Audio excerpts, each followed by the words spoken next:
Alright, this is gonna take a while. It just took me a while for me to open the oh. Alright, so I had to start on desktop capture because I just wanted to start the game as soon as playtime counter started ticking. So, this is TinBoy. Time to play Doki Literature Club. So yeah, I had to start with the game capture so that I can show you how I actually do this in. Wala pa kasi sale kaya di ko pa binili. Yun lang. Try ko. Alright, so I got the display capture is over. Time for me to hide the widget and then start playing. So I'm just gonna be playing in full screen, so I will just observe every single one of you through a separate device instead. So this is DDLC Plus. However, you may notice that it looks the same as before, right? Well, this is the graphics UI is actually 1080p on my end, so I had to buy the Plus version because it has extended. The extended version has extra content, which you cannot see it in the free version. So I did buy it. I did buy it without waiting for the sale version because waiting for a Steam sale because I'm too impatient. What can I say? Right. So full screen VSync on. Dialog box size. Text speed is fine. Dialog box size. Alright. Looks okay. Alright, let's start off. Catching. Hey, I wanted to try this visual novel. The moment Halloween arrives. What else? Please enter your name. Really? Do I even have to? You can call me. You know what? Yeah, I could just say that. I could just TinBoy, of course. I usually have to go for Tarifa because that's my OC. I'll just go for the personal alias though. Okay. So let me check if the controller mode is available because I did see it on my stream prompt. On my Steam UI account, I can actually use my controller, but start a new game? I just started! Yo, Steam! I see an annoying girl running toward me from the distance, waving her arms in the air like she's totally oblivious to any attention she might draw to herself. That girl is Sayuri, my neighbor and good friend since we were children. You know, the kind of friend you'd never see yourself making today, but it just kind of works out because you've known each other for so long. We used to walk to school together on days like this, but starting around high school, she would oversleep more and more frequently, and I would also get tired of waiting up. But if she's going to chase after me like this, I will feel better off running away. However, I just sigh and kneel in front of the crosswalk and let Sayori catch up to me. I overslept again. She got me. Maybe, but only because I decided to stop and wait for you. Pouty face, okay. That's mean. Well, if people stare at you for acting weird, then I don't want them to think we're a couple or something. Fine, said Sayori. But you did wait for me after all. I guess you don't have to. I guess you don't have it in you to be mean, even if you want to. Whatever you say, Sayori. Hehe, she giggled. We crossed the street together and make our way to the school. As we drew near, the street became increasingly speckled with other students, making their game commute. By the way, have you decided on a club to join yet? A club? I told you already. I'm really not interested in joining any clubs. I haven't been looking either. Eh? That's not true, she said. You told me you would join a club this year. Did I? I asked myself. I'm sure it's possible that I did in one of our many conversations where I dismissively go along with whatever she's going on about. By the way, let me check if I did set my window to include my capture cursor. Yes, I can use the Actually, would it be a good idea? Yeah. Capture the third-party overlays. Yeah, just to see if there are any other activity going on, but it's not that big of the deal. I'm sure it's possible that okay, I already said that. Sayuri likes to worry a little too much about me when I'm perfectly content just getting by on the average while spending my free time on games and anime. Sure, relatable. Uh-huh. She patronizes me instead. I was talking about how I'm worried that you won't learn how to socialize or have any skills before college. Your happiness is really important to me, you know? And I know you're happy now, but I die at the thought of you becoming a niche in a few years because you're not used to the real world. You trust me, right? Don't make me keep worrying about you. Alright. I tried to reason her out. I'll look at a few clubs if it makes you happy. No promises though. Will you at least promise me you'll try a little? She asked. Yeah, guess I'll promise you that. Yay! Sayuri cheered. Why do I let myself get lectured by such a carefree girl? More than that, I'm surprised I even let myself relent to her. I guess seeing her worry so much about me makes me want to ease her mind at least a little bit, even if she does exaggerate everything inside of her head. The school day is as ordinary as ever, and it's over before I know. After I pack up my things, I stare blankly at the wall, looking for an ounce of motivation. Clubs, I thought to myself. Sayuri wants me to check out some clubs. I guess I'll have no choice but to start with the anime club. Hello? Sayuri asked, jumps out of a school chair. Sayuri? Sayuri must have come into the classroom while I was spacing out.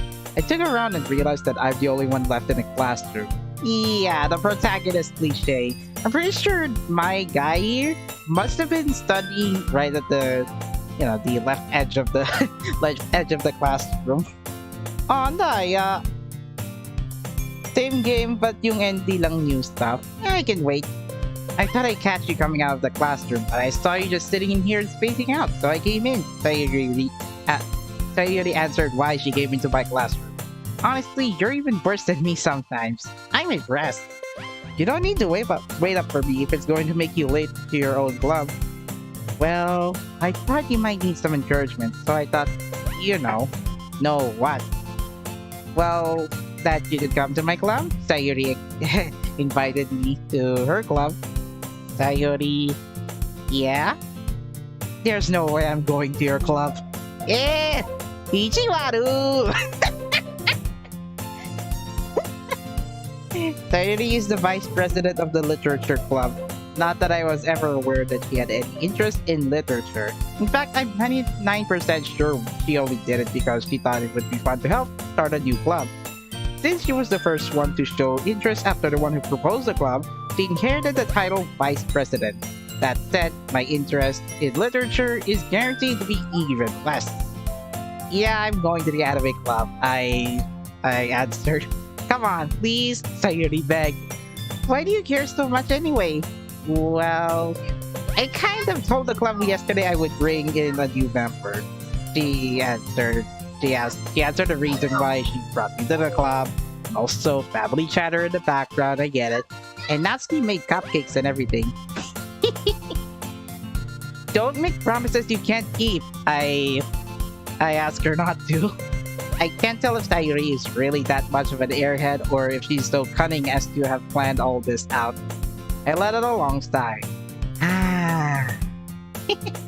Fine, I'll stop by for a cupcake, okay? Hold on, let me check if my voice filter is working. Apparently I have noise gate on, that's why it works somehow. Also, I forgot to control my compressor. Actually, the compressor is worse. Unfortunately, I hit the red. Okay. Yes, let's go, Sayuri exclaimed. She grabbed me by the wrist and dragged me all the way to the hallways. Help! And today marks the day I sold my soul for a cupcake. Ouch. I dejectedly followed Sayuri across the school and upstairs, a section of the school I rarely visit. I sometimes slip out words when I was going for storytelling. Sayuri, full of energy, swings open the classroom door. Everyone, the new member is here. Sayori calls out your other literature club members in glee fashion. I told you, don't call me a new member. Eh? I glanced around the room. Welcome to the literature club. It's a pleasure. I'm sorry. Basically, I was doing on-the-spot voice acting for all characters, but I didn't expect this to be this embarrassing. You know, one-shot roleplay. Welcome to the literature club. It's a pleasure meeting you, the first girl said. Sayori always says nice things about you. Seriously, you brought a boy? Girl 2 says. Ask. Way to kill the atmosphere. Ah, what a nice surprise. Oh, what is this girl? The third girl asks. Welcome to the club. 3 dots. All words escape me in this situation. This club is full of incredibly cute girls. Yes, every otaku dreams ever. What are you looking at? You want to say something, say it. Sorry. Natsuki. The girl with the sour attitude, whose name apparently Natsuki, is the one I don't recognize. Her small figure makes her look like a first-year student. She's also the one who made cupcakes, according to Sayori. Ah, yes, the potential. I'm pretty sure the overlay chat is working. Oh, I forgot to turn on the chat. Whoa, no fair. Actually, I should have. Wow. I should have put in the chat overlay, but yeah, it would ruin the experience. Unfortunately, I didn't have enough time to edit my stream widget to show you guys what. Well, I guess I would like to put in the chat overlay, but I'm just gonna do that voiced over myself. No, I'm just gonna leave it without chat overlay, unfortunately. No spoilers, by the way, so enjoy the show. You can just ignore her when she gets moody, Sayori reminded me. Sayori always says that quietly into my ear, then turns back towards the other girls. Anyway, this is Natsuki, always full of energy. And this is Yuri, the smartest in the club. Don't say things like that, Yuri embarrassingly says while playing with her hair. Yuri, who appears comparably more mature and timid, seems to have a hard time. Oh, come on. One shot. I said one shot. That is funny. No, come on. This is embarrassing. I have to do all of these in one line. Where was I? I'm sorry. I was going for a one-shot recording. Yeah, one-shot roleplay. Yuri, who appears comparably more mature and timid, seems to have a hard time keeping up with people like Sayori and Natsuki. Ah, well, it's nice to meet both of you. And it sounds like you already know Monica, is that right? That's right. Monica introduces herself. Well, actually, Sayori is the one who told me her name. It's great to see you again. Monica smiles sweetly. We do know each other. Well, we rarely talk, but we were in the same class last year. Monica was probably the most popular girl in class. Smart, beautiful, athletic, basically completing out of my league. So having her smile genuinely feels a little... You too, Monica. Come on, sit down. We made a room for you at the table so you can sit next to me or Monica. So I can't read our chats at the moment. Actually, I am using game capture, but if well, I guess that would, that's what it looks like. I'm not using studio mode. I'll get the cupcakes, sure. Hey, I made them. I'll get them. Sayori. Sayori tried to bother Sayori. Sorry, I got a little too excited. Then, how about I make some tea as well? The girls have a few desks arranged to form a table. As Sayori mentioned, it's been widened so that there's one space next to Monica and one space next to one next to Sayori. Must disable the chat on screen. It's blocking one of them. Well, what am I doing? I didn't have enough time. I didn't even bother editing one of my stream widgets. Natsuki and Yuri walk over the corner of the room where Natsuki grabs a wrap tray and Yuri opens the closet. Still feeling awkward, I take a seat next to Sayori. Natsuki proudly marches back to the table, tray in hand. Okay, are you ready? Natsuki with an evil grin. Ta-da! Whoa! Natsuki lifts the foil off the tray to reveal a dozen white fluffy cupcakes, decorated to look like little cats. The whiskers are drawn with icing, and the little pieces of chocolate were used to make ears. So cute! Sayuri exclaims, "Oh my gosh, my voice." I can't even distinguish between the four girls. I had no idea you were so good at baking, Natsuki.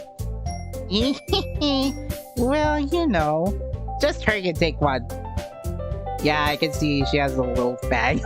One of her sprites. Sayuri grabs one first, then Monica, then I follow. It's delicious. Sayuri evaluated her cupcakes. Sayuri talks with her mouth full. Oh, she was actually trying to eat the cupcake. It's delicious.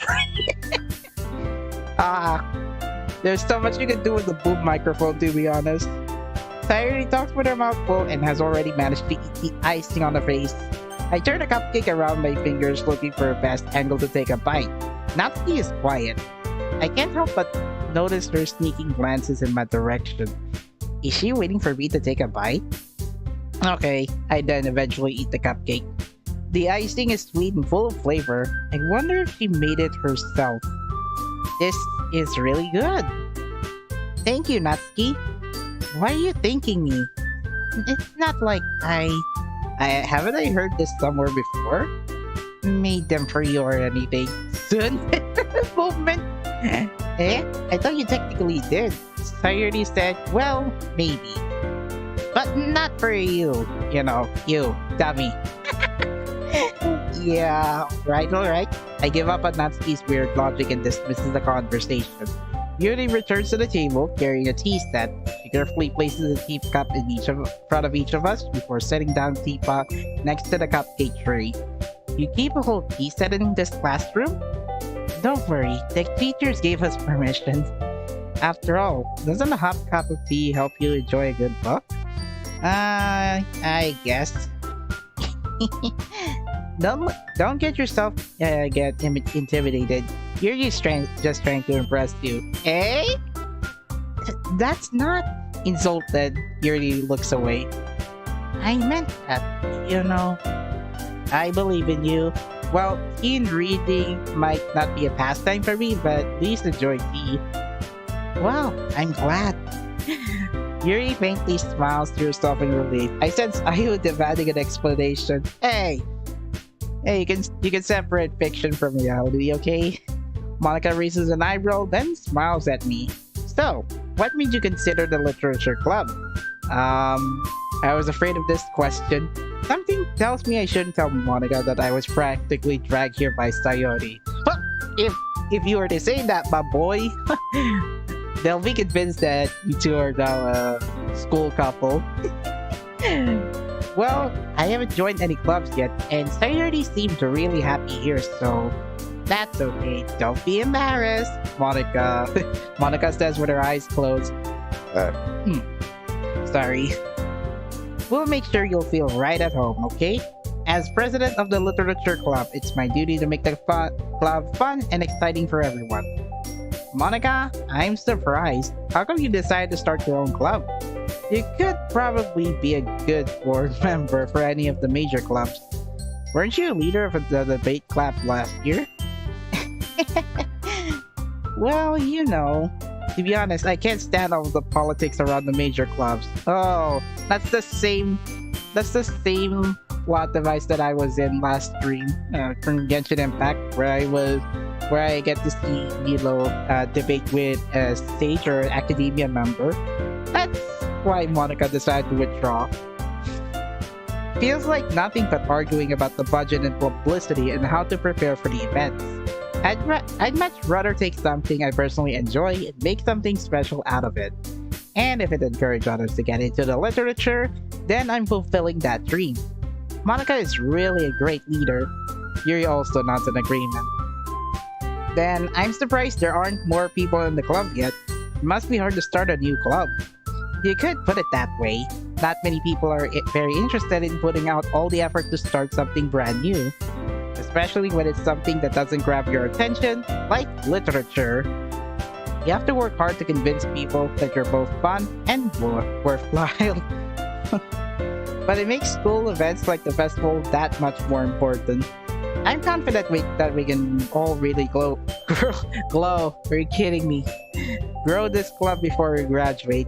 Right, everyone? Yay! We'll do our best. You know it! Everyone enthusiastically agrees. Such different girls, all interested in the same goal. Monica must have worked really hard just to find these three. Maybe that's why they're all so delighted by the idea of a new member joining. But I still don't really know if I can keep up with their level of enthusiasm about literature. So, what kinds of things do you like to read? Well, considering how little I've read the past few years, I don't really have a good way of answering that. Manga. Muttered quietly to myself, half joking. Hey! Say it with your heart! Natsuki's head suddenly perks up. Looks like she wants to say something, but she keeps quiet. Not much of a reader, I guess. Well, that can change. What am I saying? I spoke without thinking about after seeing Yuri's sad smile. Anyway, what about you, Yuri? Well, let's see. Yuri traces the rim of her teacup with her finger. My favorites are usually novels that build deep and complex fantasy worlds. The level of creativity and craftsmanship behind them is amazing to me. And telling a good story in such a foreign world is equally impressive. Yuri goes on, clearly passionate about her reading. She seems so reserved and timid since the moment I walked in, but it's obvious by the way her eyes light up that she finds her comfort in the world of books, not people. But, you know, I like a lot of things. Stories with deep psychological elements usually immerse me as well. Isn't it amazing how a writer can deliberately take advantage of your own lack of imagination to completely throw you for a loop? Anyway, I've been reading a lot of horror lately. Ooh, yeah. To be honest, it's the month of spook, of course. I read a horror book once. Yeah, he read one of the Junji Ito manga. I dare you. I desperately grasped something I can relate to at a minimal level. At this rate, Yuri might as well be having a conversation with a rock. Really? I wouldn't have expected that, Yuri. For someone as gentle as you, I guess you could say that. But if a story makes me think or takes me to another world, then I really can't put it down. Surreal horror is often very successful at changing the way you look at the world, if only for a brief moment. Referencing to Sayano Uta? I hate horror. Natsuki disgustingly looks away and says this. Aw, why is that? Well, Natsuki's eyes dart over to me for a split second. Never mind. That's right. You usually like to write about cute things, don't you, Natsuki? What? Okay, flat one for me. I forgot to bring in water. What gives you that idea? Natsuki asked Monica.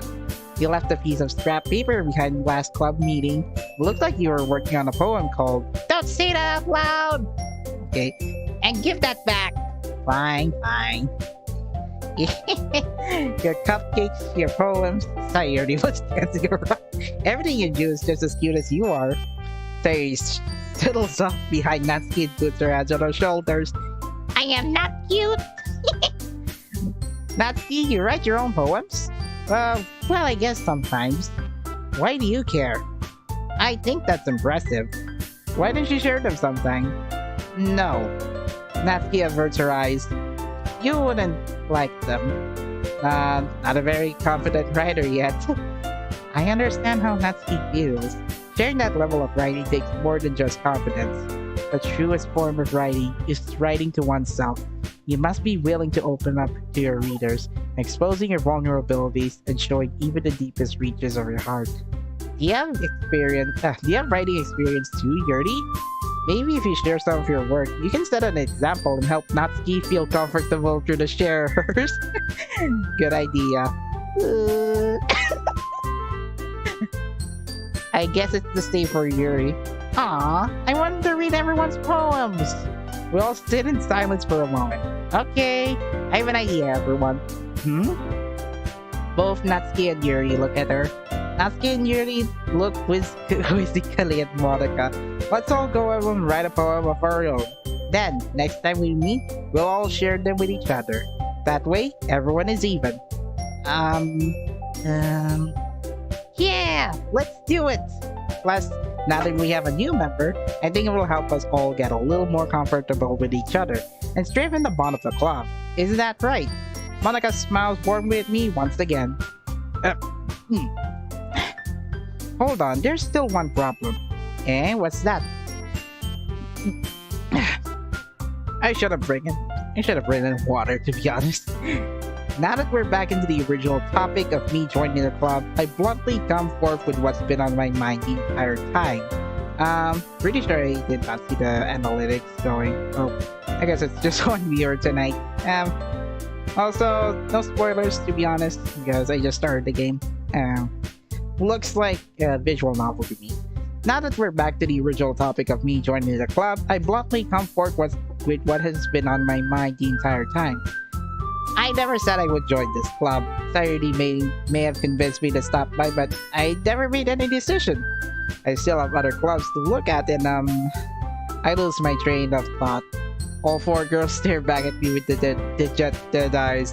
Oh, God forgive me. My boy! Can you convince four of them to, I guess, start a harem? I'm joking. But Monica tries to reason out him. I'm sorry. I thought, okay. I'm defenseless against these girls. How am I supposed to make a clear-headed decision when it's like this? That is, if writing poems is the price I need to pay in order to spend every day with these beautiful girls. Right. Okay, I've decided that. I'll join the literature club. One by one, the girls' eyes light up. Yes! I'm so happy! Sayuri cheers gleefully. Sayuri wraps her arms around me, jumping up and down. Am I really that hype or something? You really did scare me for a moment. If you really just came for the cupcakes, I would be super pissed. Then, that makes it official. Welcome to the Literature Club. Ah, thanks, I guess. Okay, everyone. I think with that, we can officially end today's meeting on a good note. Everyone, remember tonight's assignments. Write a poem to bring to the next meeting so we can all share. Monica looks over at me once more. I look forward to seeing you how you express yourself. Yeah. Can I really impress the class star Monica with my mediocre writing skills? I already feel anxiety welling up inside me. Meanwhile, the girls continue to chit-chat as Yuri and Natsuki clean up their food. Hey, since we're already here, do you want to walk home together? Oh, that's right. Yuri and I never walk home together anymore because we always stayed after school for clubs. Sure, might as well. Yay! With that, the two of us depart the club room and make our way home. The whole way, my mind wanders back and forth between the four girls: Sayuri, Natsuki, Yuri, and of course, Monica. Will I really be happy spending every day after school in a literature club? Perhaps I'll have the chance to grow closer to one of these girls. Alright, I'll just need to make the most of my circumstances, and I'm sure good fortune will find me. And I guess that starts with writing a poem tonight. Pick words you think your favorite club member will like. Something good might happen with whoever likes your poem the most. Let's see. Oh yeah, actually have to put a save just in case. But let's see. Poem segment. I'm not sure. I'm not good at. I can write fan fiction, but writing a poem, oof. Okay, I'm just gonna do this without cheating. It's just 20 words, right? Okay, so I say, what if I go for that certain love interest that I'm hoping for, but How do you relate the girl with a ribbon? Oh. Ah, I got an idea. Whoever, whichever word I pick, one of the girls will jump. So this means I might be able to write a poem in a perfect streak. No, I doubt this one. Jump, kawaii. Is it Natsuki also related to kawaii? Pretty sure not. I wish I could. How do you... Is it Bubbles? Ah, I picked the wrong girl. Oh, you can't reverse. You can't roll back, unfortunately. There's a Steam achievement if you were to make a perfect poem. Like, get the adjectives related to that same girl 20 times to get that achievement. But I'm not gonna cheat myself. But instead I'll have to just rely with my gut. And I already saved just in case, so... Doki Doki Poetry Slam. Thanks, Steam achievement. Oh yeah, come to think of it, I haven't opened up the Steam overlay when I was playing Tales of Berseria. Let's see. Marriage plus vanilla. What the heck is this? Unrestrained sensation, Valentine marriage? Yeah, I got Sayuri. Sadness, sunny ambient, love together, rose dance, girl with heaven said. Frightening. Frightening, it relates to Yuri, right? Rose relates to Natsuki. Love relates to Sayori. Sadness relates to Yuri. I'll go for love. What is this? Okay. Contamination, vacation, melody, unstable, fireworks, treasure. Treasure would be related to Yuri. And then family would be related to... Yeah. When I was Yoroshi, it's kind of given Sayuri would be his pick, but now... Fireworks, none of them related. I'm pretty sure... I don't think it's Melody, because I think Melody relates to Natsuki. I think Treasure? Hey, I got Sayuri, okay. 6 out of 12. Uncanny, Yuri, Entropy. I'm not sure if one of the three are related. Socks, dark, scars. What the heck are those words? SN silly, Canasius. I'm guessing silly relates to Natsuki. Hey, I think it's Sayuri again. Boop, amazing, cry, suicide, incapable, massacre. What is this? Oh yeah, Yuri likes psychological horror stuff, so that's why. Gotta find the right adjective. Boop would be Natsuki, right? Okay. Well, I didn't get the perfect poem because I think I hit one word or adjective that is related to Natsuki. Horse face, ocean, bouncy. I think that's Natsuki, right? Or Sayuri? Yeah, that's Natsuki. I knew it. Kiss, covet, shopping, calm, vivacious, anxiety, time, sticky, laugh. Joy would be Sayuri's word. Yep. Halfway through it. We're halfway through it. To be honest, this is like half. This is like, yep. I try to experience it without looking at the walkthroughs. So, inside variance. That's relates to Yuri. Heart, Sayuri. Embrace disoriented sting. Special Natsuki, right? Sayuri. Secretive, sunset, pleasure, alone, blanket, disaster. Disaster, I think it's related to Natsuki. Alone, I think it's Yuri. Ah, no! I pick Yuri. Okay, never mind. She gets 1 point, 2 points for Natsuki, and then the rest goes to Sayori. Friends, Sayori. Promise, Sayori. Pink, that's related to Natsuki. Go Yuri yung disaster ata. Oy, Jiro. Okay. Lipstick, that relates to Natsuki. Music, related to Yuri. Daydream, okay. Precious, cute, that is still Natsuki. This Town, Crimson, Dazzle, Playground, List, okay. Clumsy, it's from Natsuki if I recall. Unrequited. Okay. Swimsuit, that's bad service. Maybe either from Yuri, Natsuki, or Sayori. Memories. And last word to describe for a poem. Lucky. Kitty Natsuki yan. Hi again. Alright, so it's now the next day. Glad to see you didn't run away on us.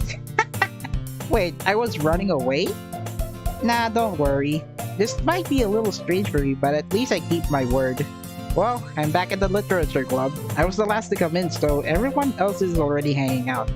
Thanks for keeping your promise. I hope this isn't too overwhelming of a commitment for you, making you dive headfirst into literature when you're not accustomed to it. Oh, come on, like he deserves any slack. Sayori told me you didn't even want to join any clubs this year. And last year too. Wait, how many times did I... This looks like I'm already at 3rd year high school, right? I don't know if you plan to just come here and hang out or what, but if you don't take us seriously, then you won't see the end of it. Natsuki, you certainly have a big mouth for someone who keeps her manga collection in the club room. Lag? Come on! Oh, come on. Maybe it was lagging when I was at Natsuki's dialogue. Natsuki finds herself stuck between saying Monica and manga. Manga is literature! Swiftly defeated, Natsuki flops back into her seat. Don't worry, guys. He is always giving his best as long as he's having fun. He helps me with busy work without me even asking. I'm sorry. Like cooking, cleaning my room. How dependable. Sayori, that's because your room is messy, so messy it's distracting. And you almost set your house on fire once. What the fuck? Was it true? That's so... You two are really good friends, aren't you? I might be a little jealous. Ooh! To be honest. How come?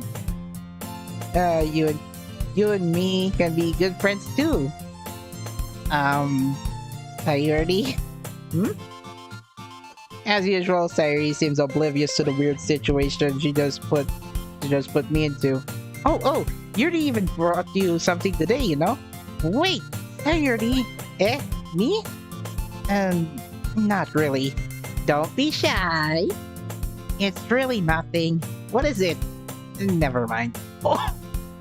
Okay, there goes her sprite, no eyes. Sayori made it sound like a big deal when it's really not. What do I do? I'm sorry, Yuri. I wasn't thinking. I guess that means it's up to me to rescue the situation. Hey, don't worry about it.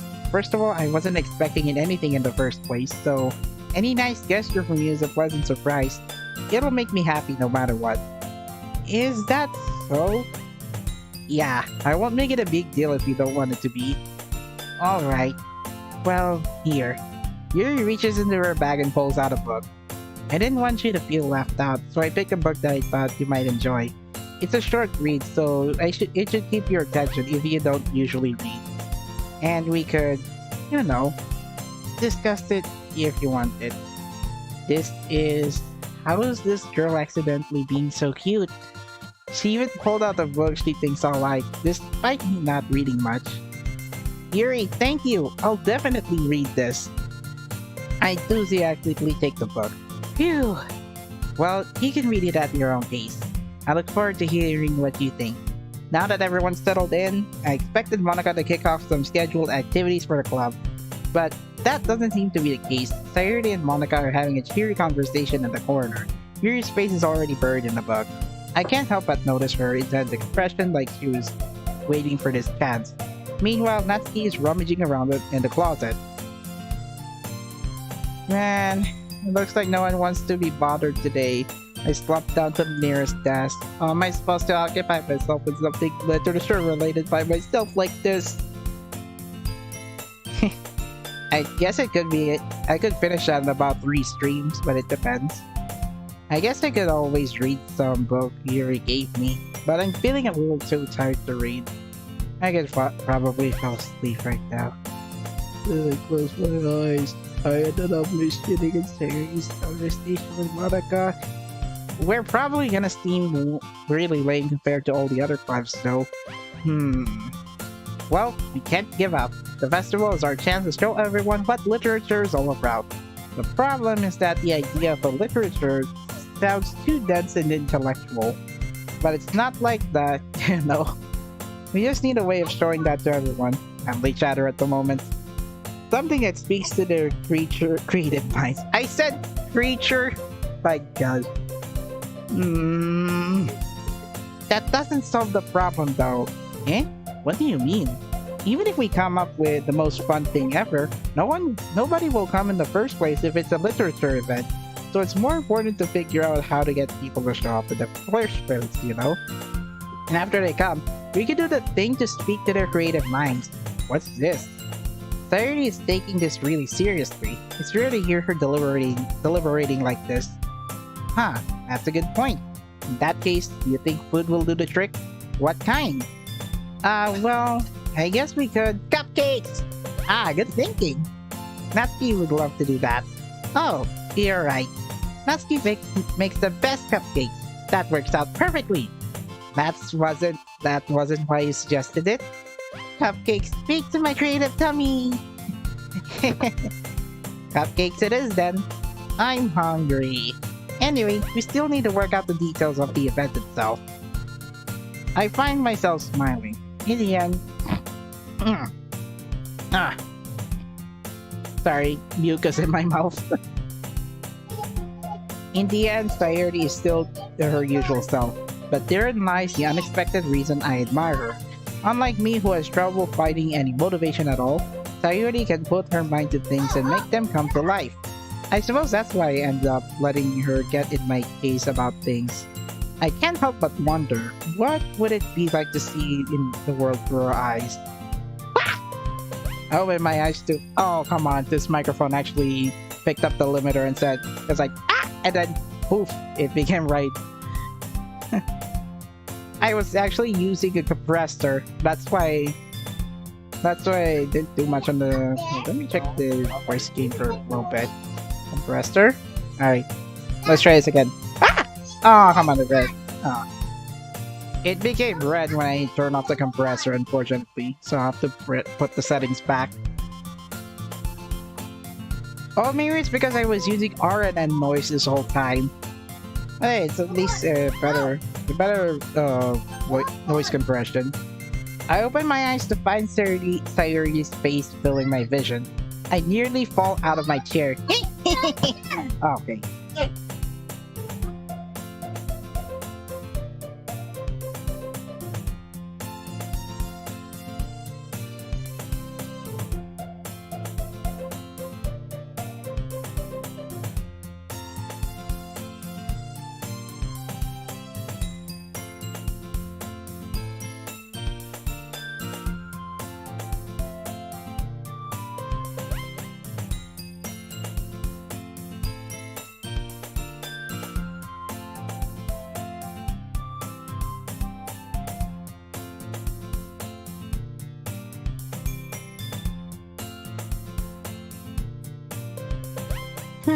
Looks like I'm going back to using noise gate this time. Probably Probably my little cousin currently didn't do anything good at the moment.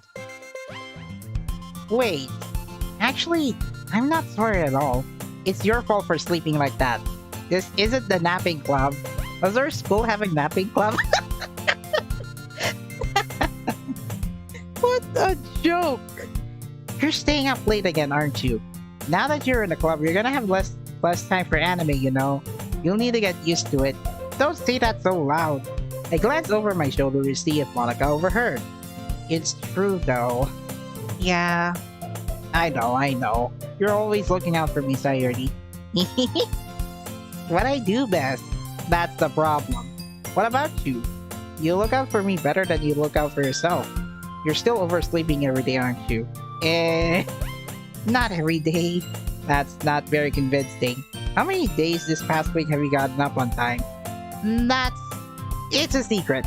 I knew it. Come on. At least give me the benefit of the doubt. I can't even do that. Look, Sayuri, it's written all over you. Eh? Sayuri glances around of herself. How is it written all over me? You are clearly in a rush this morning. Look, your hair is sticking out all around here. Run my fingertips down to the side of Sayuri's hair, trying to straighten it out. You really need a brush for this. My hair is just really hard to get right. I won't fall for that. There's more than just your hair. Look, your bow isn't straight either. Hey, what is this? And there's two-faced stain on your collar right here. Oh, I get it though. I get it. Your child. Ow. Oh, apparently my controller does have controller methods. Hold on. Gonna have to open up a little bit for controller configuration.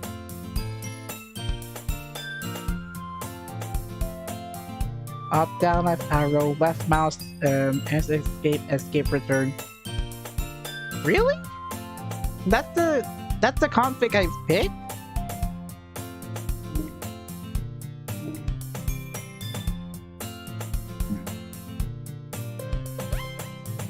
Left mouse, delete, left control, escape. Oh.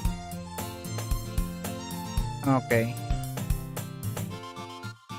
I should really turn off my controller before it tries to spoil parts of the game. And there's two-faced stain on your collar right here. I tried to wipe off the stain with my finger, but nobody would ever notice that.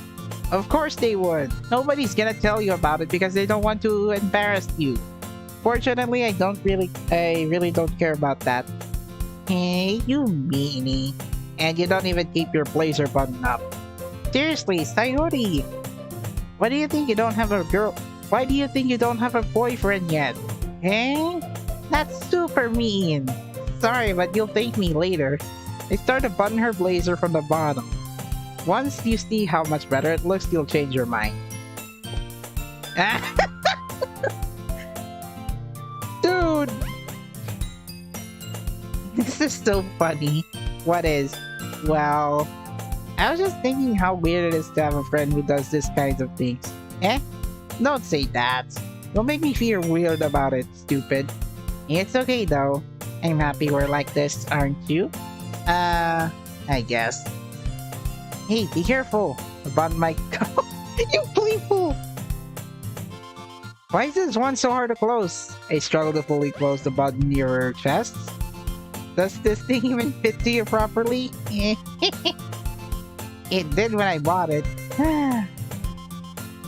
If you ever button it, you would have noticed sooner that it doesn't fit you anymore. What are you smiling about? It means my boobs got bigger again. Don't say that out loud! Anyway, you look much better now, so... Ah! Why does it feel strange to see Sayuri's blazer buttoned up like that? It's so stuffy! Not worth it at all. Sayuri had hastily unbuttoned her blazer once more. Phew. And that's why her sprite looks like this. That's so much better. Sayuri puts her arms out and twirls around. Guru guru guru! Guru guru guru! So if I keep it unbuttoned, then I won't get a boyfriend, right? What kind of logic is that? And why are you saying that it's like a good thing? Because if I had a boyfriend, then he wouldn't even let you do things like this. And you take care of me better than anyone else would anyway. So that's why I'm keeping it on, but stop saying all these embarrassing things. Eh? I didn't say anything embarrassing. Please. Well, anyway, just focus on trying to wake up a little earlier. Only if you focus on getting to bed earlier. Fine, fine. Let me check the conversation. Okay. Oh. Return. It's a deal. I guess we really are better at taking care of each other than we were taking care of ourselves. Yeah, I guess so, huh? So maybe you should come wake me up in the morning. You're doing it again, Sayori. Aw, but I was joking that time. Man, it's impossible to tell with you sometimes. Okay, everyone. Eh? Monica suddenly calls out, why don't we share the poems we wrote now? Yay! I can't wait to read yours. Yeah, same. I feel the sound enthusiastic, but Sayori still trots away to retrieve her poem. By the way, did you remember to write a poem last night? Yeah. My relaxation ends. I can't believe I agreed to do something so embarrassing. I couldn't really find much inspiration since I've never really done this before. Well, now that everyone's ready, why don't you find someone to share with? I can't wait! Sayori and Monica enthusiastically pull out their poems. Sayori is on a wrinkled sheet of loose leaf torn from a spiral notebook. On the other hand, Monica wrote hers in a composition notebook. I can already see Monica's pristine handwriting from where I see. Natsuki and Yuri reluctantly comply as well, reaching into their bags. I do the same myself. Oh, 3 wins on Uma Musume. Who should I show my poem to first? I'd say Sayori. I'm definitely the most comfortable sharing it with Sayori first. She's my good friend after all. Oh my goodness! This is so good! Eh?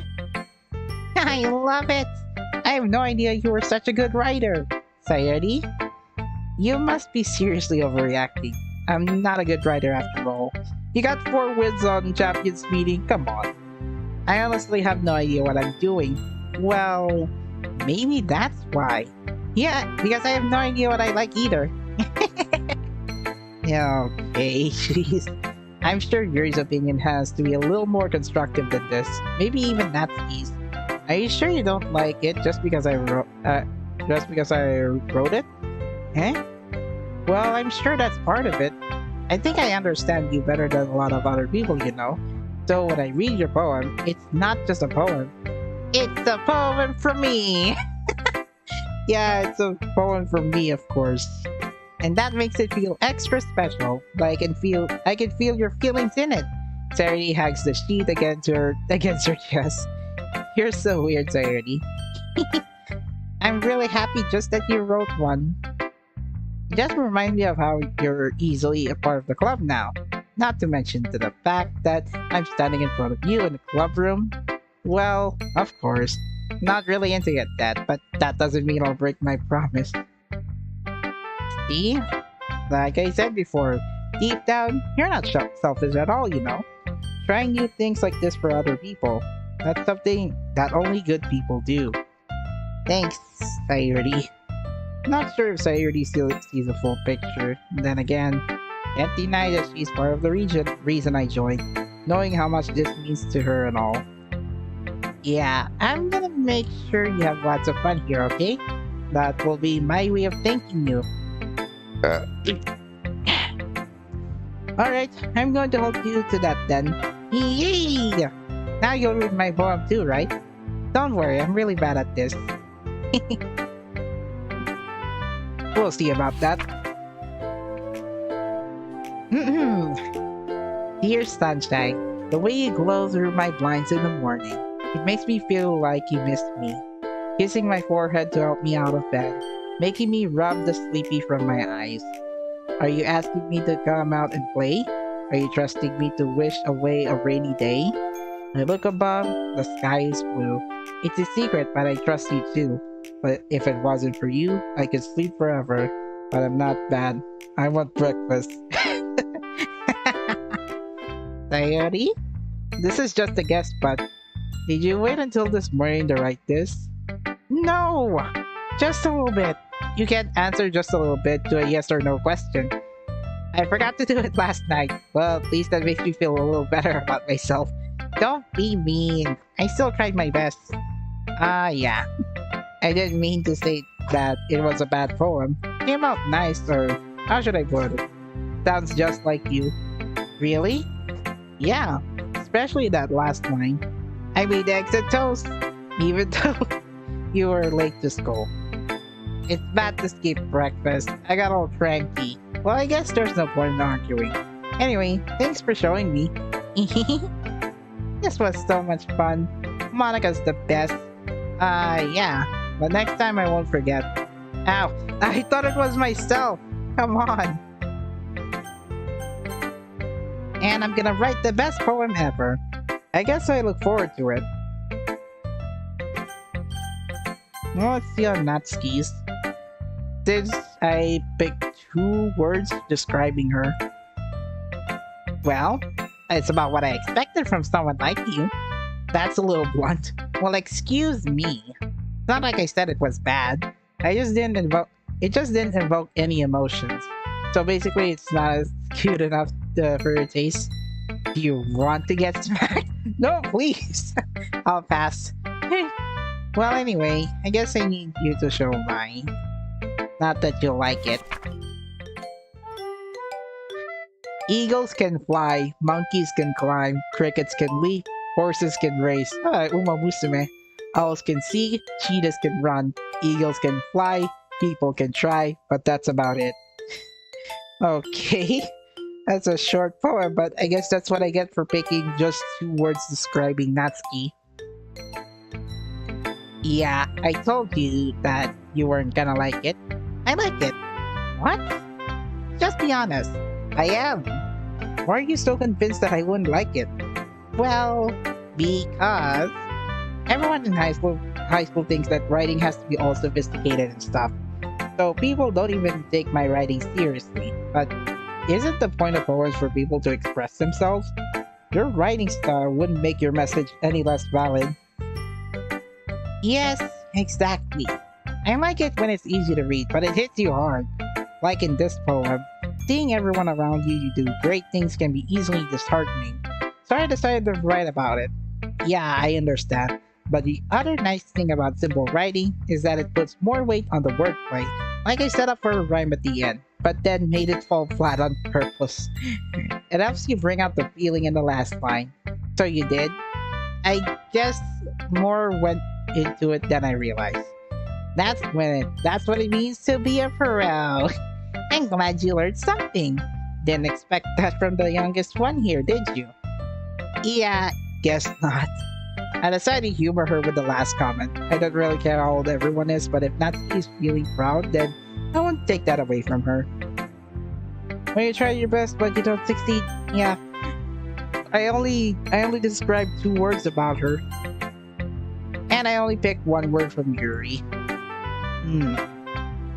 Yuri stares at the poem. A minute passes, more than enough time for her to finish reading.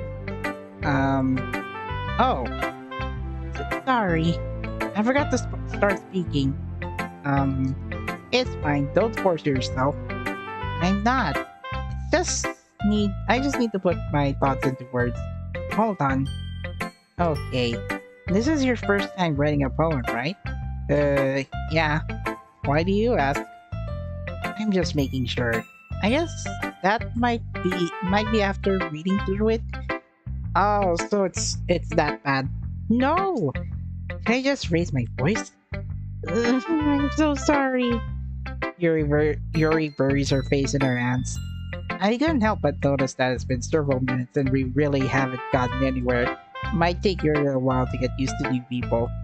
It's fine. I really didn't notice. What were you saying? Right.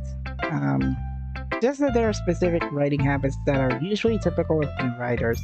And having been through that myself, I kind of learned to pick it up on them. I think the most noticeable thing I recognize in new writers is that they try to make their sound very deliberate. I won 2 grand points on Meta today. Oh my gosh, Jero, nice. In other words, they tend to pick a writing style separate from the topic matter, and they forfeit the two together. The end result is that both the style and the expressiveness are weakened. Once she refines her train of thought, it's as if her demeanor totally changes. Her stammering is completely gone, and she sounds like an expert. Of course, that's not something you can be blamed for. There are so many different skills and techniques that go into writing even a simple poem. Not just finding them and building them, but getting them to work together is probably the most challenging part. It might take you some time, but it all comes with practice and learning by example and trying new things. I also hope that everyone else in the club gives you valuable feedback. Natsuki can be a little bit biased though. Biased? How? Well, never mind. I shouldn't be talking about people like that. Sorry. It's fine. I'm not sure if Yuri's apologizing to herself, to me, or to Natsuki. Do you mind if I read your poem now? Please do. I'd love to share my thought process behind it. Yuri smiles dreamily as if it's a rare opportunity for her. Which itself is kind of funny. After all, isn't this supposed to be a literature club? Well, we are writing poems, what to expect. Cursive writing. I'm not good at this when I'm going to read this kind of cursive writing. Alright. Ghost under the light. The tendrils of my hair illuminate beneath the amber glow. Bathing. It must be this one. The last remaining streetlight to have withstood the test of time. The last yet to be replaced by the sickening blue-green hue of the future. I bathe, calm, breathing air of the present, but living in the past. The light flickers, I flicker back. Yeah, good luck saving up on Naida, Jerome. She doesn't appear as playable until November next month. I think at around November 2. If I check on the roadmap. I'm sorry. I have such terrible handwriting. Hey, cursive writing is better. Cursive writing is better. You could get a degree in penmanship. What? I wasn't thinking that at all. But it took you a long time to read. I did this on purpose because I'm not good at reading cursive letters. Well, I just don't read script very often. I actually think your handwriting is pretty. Eh? That's a relief. Also, I like the poem. Even though it's short, it was really descriptive. It wasn't too short. I usually write longer poems. Not at all. I'm really glad you like it. I'll be honest. Since it's our first time sharing, I wanted to write something a little more mild. Something easy to digest, I suppose. Are you into ghosts, Yuri? Actually, the story isn't about a ghost at all. Really? I must have totally missed the point. Well, I suppose you did only glanced over it after all. But remember that poets often express their own thoughts, feelings, and experiences in their work. They usually do more than to tell a simple story or paint a picture. In this case, perhaps the subject of the poem is only being symbolically compared to a ghost. Lingering in her last remaining pieces of comfort, unable to let go of the past, and still to be left with nothing. That's a lot more solemn, putting it that way. I hadn't even thought of that. That's impressive. It's nothing really. It makes me happy that you think that. Just remember that it won't be long before you pick up on these things too. Yeah, maybe you're right. I guess I'll have to keep trying. Sorry. I'll have to skip one line, unfortunately. Last one is Monica. Hi. Having a good time so far? Yeah. Good. Glad to hear it. By the way, since you're new and everything, if you ever have suggestions for a club like new activities or things we can do better, I'm always listening. Don't be afraid to bring things up, okay? Alright, I'll keep that in mind. Of course, I'll be afraid to break things up. I'm much better off just going with the flow until I'm more settled in. Anyway, want to share your poem with me? It's kind of embarrassing, but I guess I'll have to. Don't worry, we're all a little bit embarrassed today, you know? But it's that sort of barrier that we all learn to get past soon. Yeah, that's true. I hand Monica my poem. I like this one. It makes me think of something Sayuri would like. Oh, I wish I could, but I unfortunately picked two. I actually picked 3 words not related to Sayori. Is that so? You and Sayori are really good friends, right? True. I wouldn't be surprised if you had those sorts of things in common. Well, we may be good friends, but Sayori and I are actually totally different. Well, that may be the case, but maybe there are also some similarities that you wouldn't expect. The way she talks about you, sounds like the two of you really care about each other's well-being. Even if you show in different ways, it ends up being more similar than you'd think. So I think that's the kind of vibe I get when reading your poem. You sure you're not reading into it too much? I could be. Oh gosh, I sound like Yuri. But in any case, Sayuri's writing has kind of a gentle feel to it. I can tell that she likes exploring with emotions like happiness and sadness. Who knew that someone so happy would enjoy sad things too? Yeah, that's totally unexpected. Well, to each their own. And you shouldn't be afraid to experiment a little bit either. I'm sure I'll end up trying different things a lot. It could take a while before I feel comfortable doing this. That's okay. I'd love to see you try new things. That's the best way to find the kind of style that suits you. Everyone else might be a little bit biased toward their own kinds of styles, but I'll always help you find what suits you the most.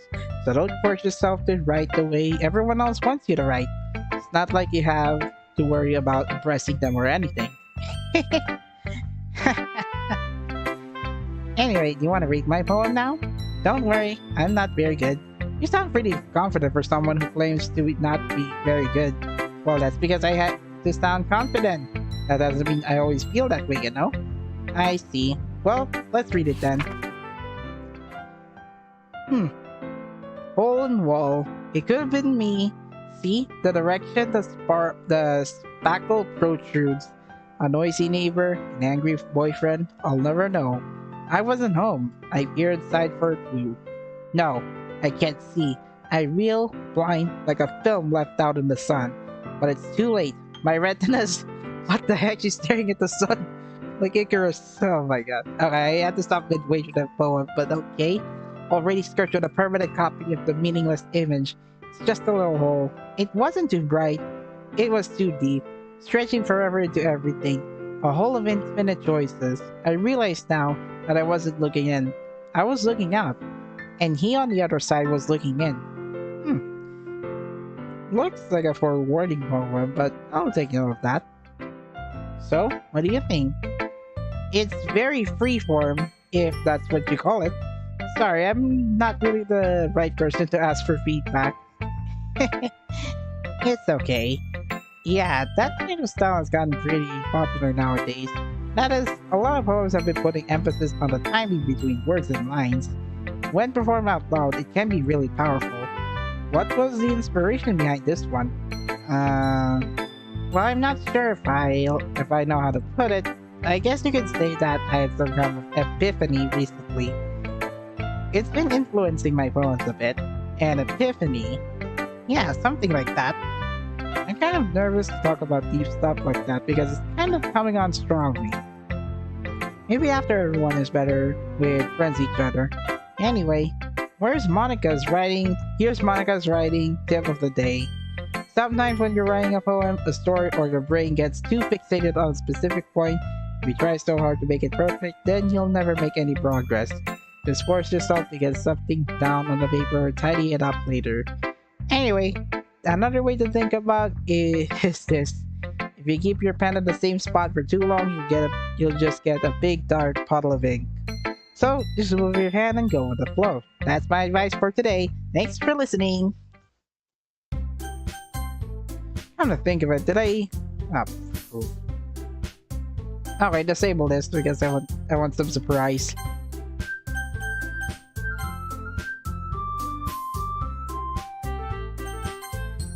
This is actually made on Unity game engine, if I recall.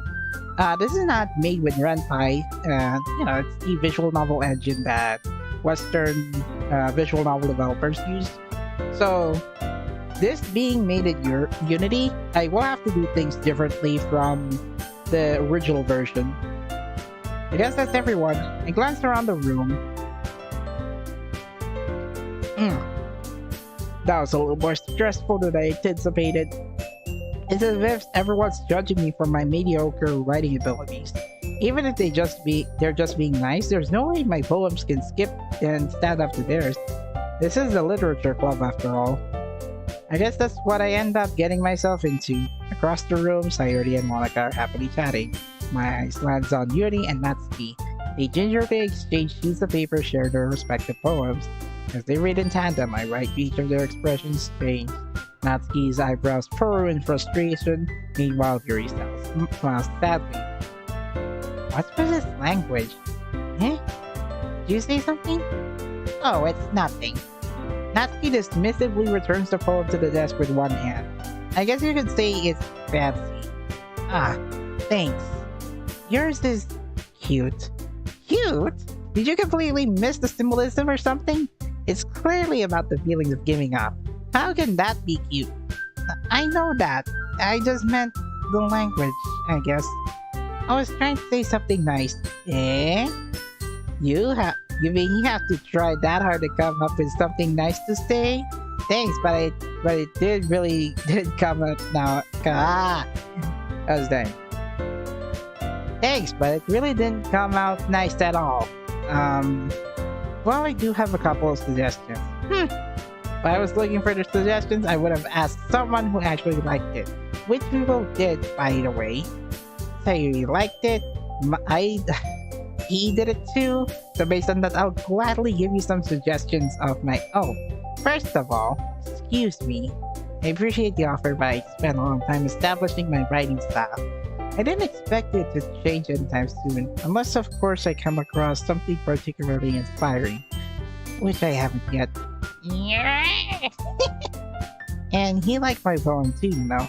He even told me he was impressed by it. And Natsuki suddenly stands up. Oh, I didn't realize you were so invested in trying to impress our new member, Yuri. Eh? That's not what I... You're just... Oh, okay, there's funny music. Yuri stands up as well. Maybe you're just jealous that he appreciates my advice more than he appreciated yours. Huh? How do you know he didn't appreciate my advice more? And are you that full of yourself? No. If I was full of myself, I would have deliberately go out of my way to make everything I do overly cutesy. Is everyone okay? Well, you know that. I wasn't the one whose poops magical.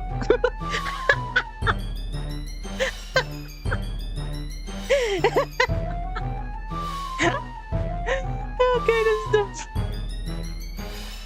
I'm gonna have to read this out loud. I was the one whose boobs magically grew a size bigger as soon as he started showing up. Natsuki? Natsuki, that's a little... That doesn't involve me. Aw, I can't do both of them at once. Yeah, both of them exclaimed, that doesn't involve you, Monica, still.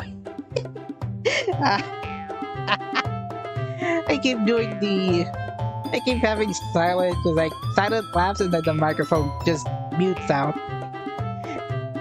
I don't like fighting, guys. Suddenly both girls turned towards me as if they just noticed I was standing there.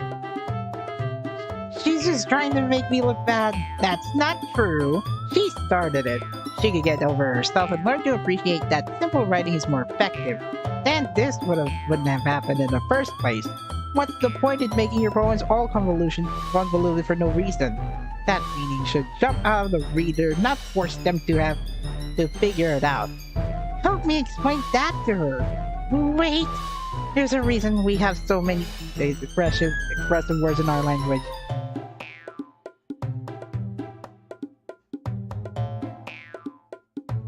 I swear, I think I heard the rain in the background.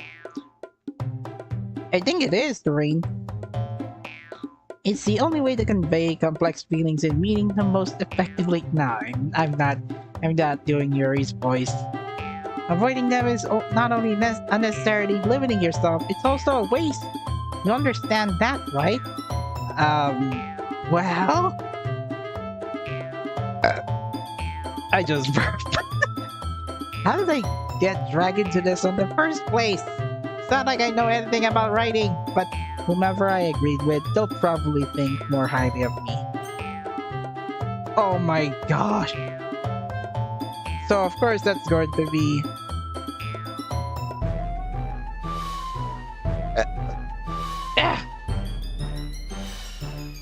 I swear I burped before I even started getting a water break.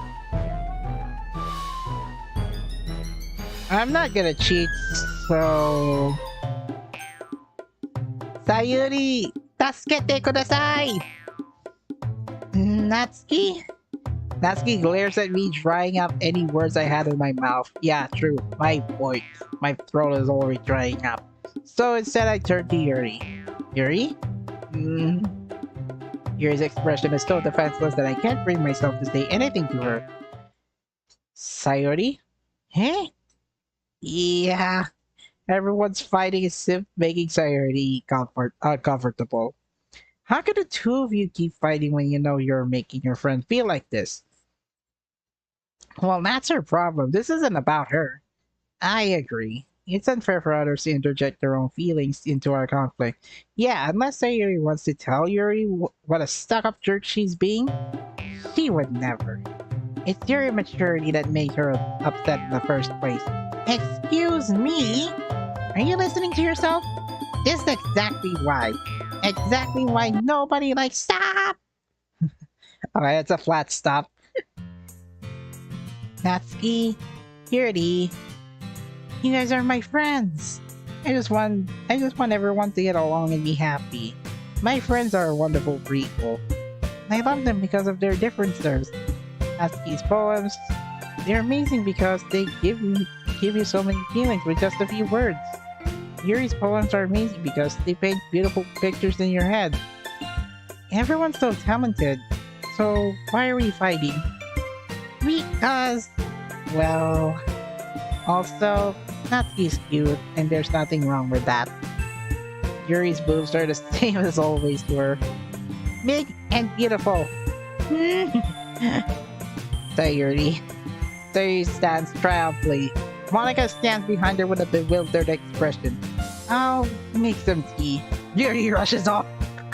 Natsuki sits down with a blank expression on her face, staring at nothing. So this is why Sayuri is vice president, I whispered to Monica. Oh, I should have done that. Jonathan returned. To be honest, I might come off as a good leader and I can organize things, but I'm not very good with people. I couldn't even bring myself to interject. As president, that's kind of embarrassing of me. Nah, it's not like I can blame you. I wasn't able to say anything either. Well, I guess that just means Sayuri is amazing in her own ways, isn't she?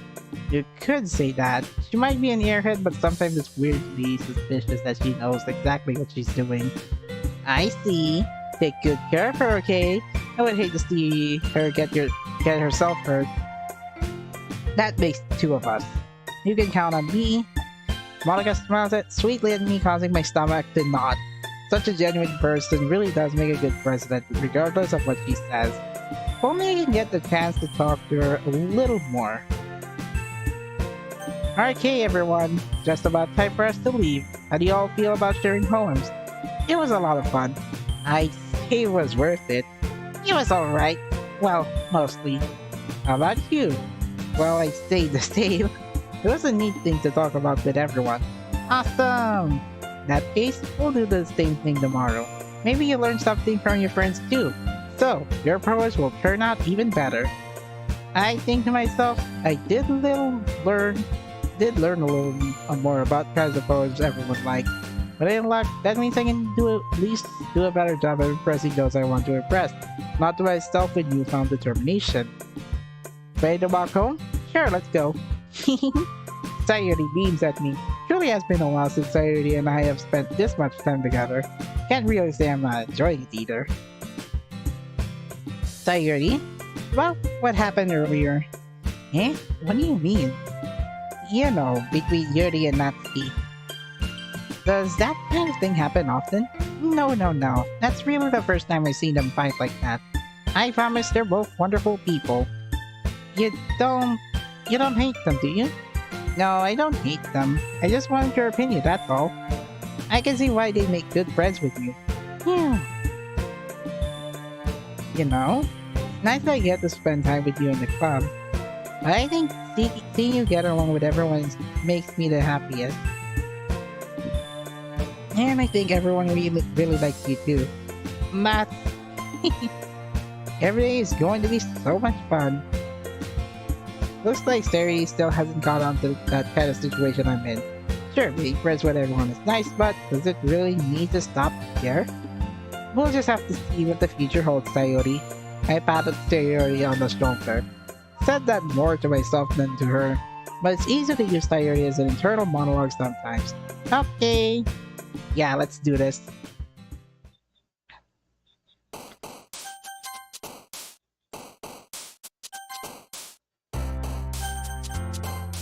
Hold on, I'm just gonna buy a drink. I'll be right back.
Okay, I'm back. Let's see. Journey, my treasure.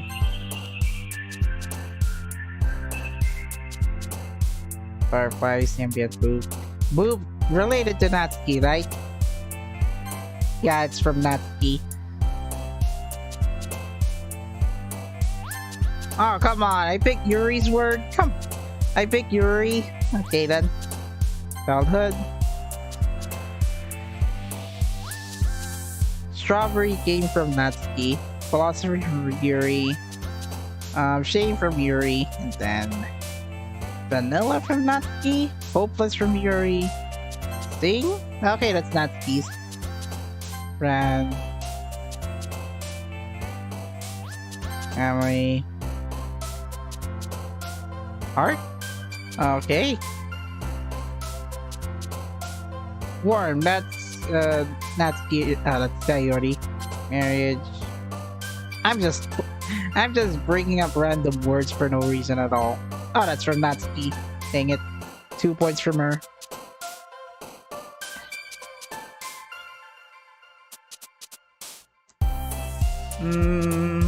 Flying waterfall, play captive, bouncy, Natsuki.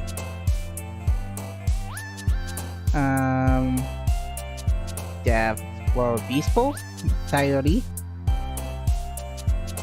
Excitement, Sayuri. Bunny, who actually likes Bunny? Natsuki. Nope, Natsuki. Natsuki looks like Ayun Pyon. Okay. Heartbeat, Natsuki again. 4 points from her.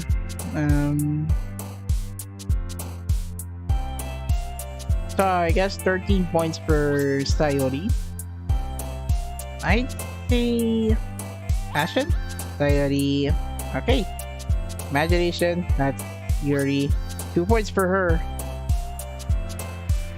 Even though it's running in real time, I still have to do this without cheating.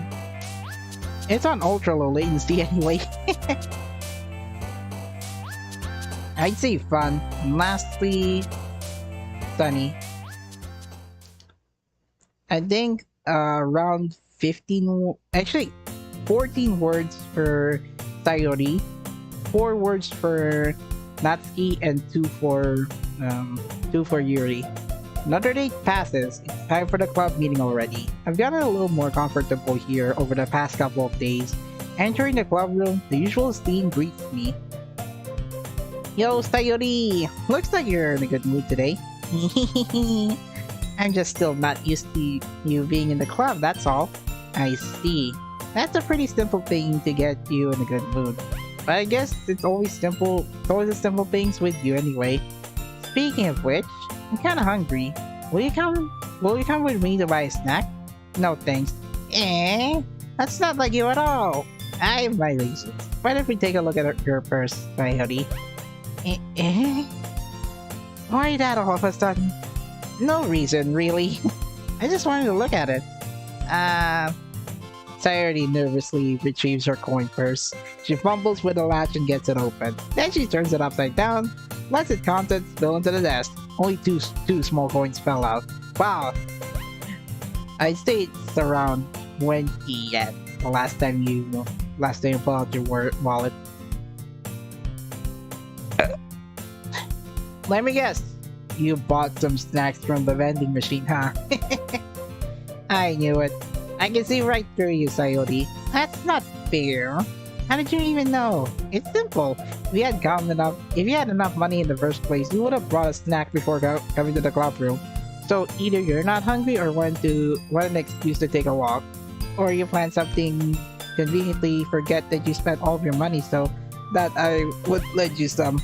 But there's one more thing. You're always hungry.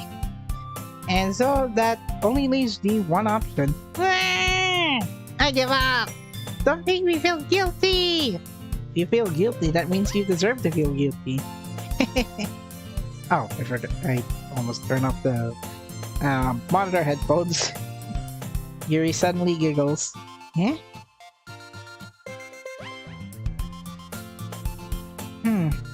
I didn't notice that she was listening in. Her face is in her lip hook as always. I wasn't listening or anything. It was just something in my book. Yuri. Tell him to let me borrow some money. Don't get me involved like that, Sayuri.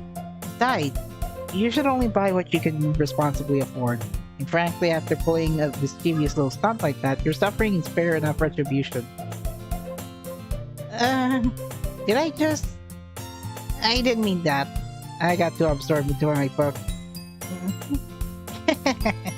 I really like when you speak your mind, Yuri. It doesn't happen much, but it's a fun side of you. There's no way you think that. You're right though. I did something bad and now I have to accept the retribution. Still coming from you, Sayori. I guess there's the little devil inside all of us, isn't there? Don't let her fool you. Sayori knows exactly what she's doing. After all, she told you guys she was bringing me to the club before she even told me. But you wouldn't have come if it weren't for the cupcakes, so I had to trick Natsuki to making them.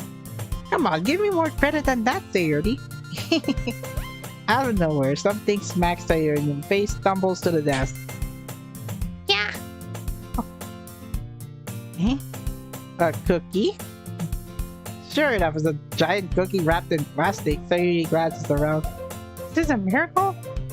It's because I paid my restitution? Retribution. Actually, that's just... that one almost worked. I was just gonna give it to you, but then I heard you blab about the cupcake. It was certainly worth seeing your reaction though. Natsuki? Okay, I'm pretty sure I'm already out of range for this. That's so nice of you! I'm so happy! Sayori hugs the cookie. Jeez, just eat it!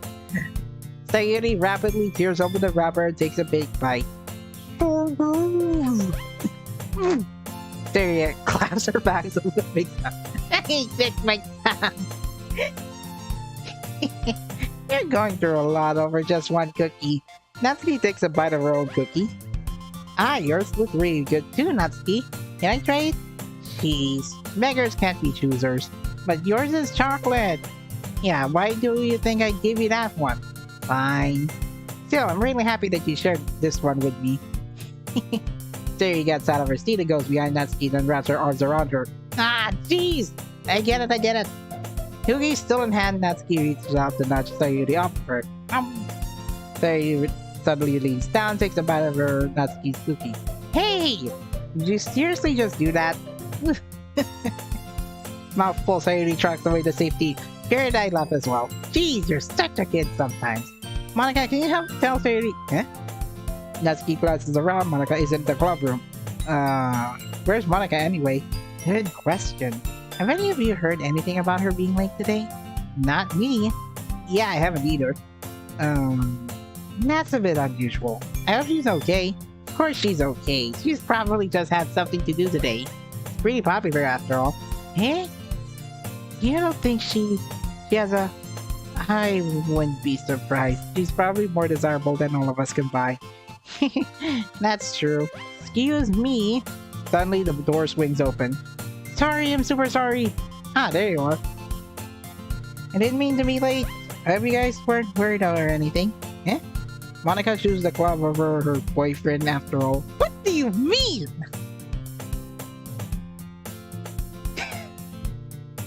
What do you mean, Sayori?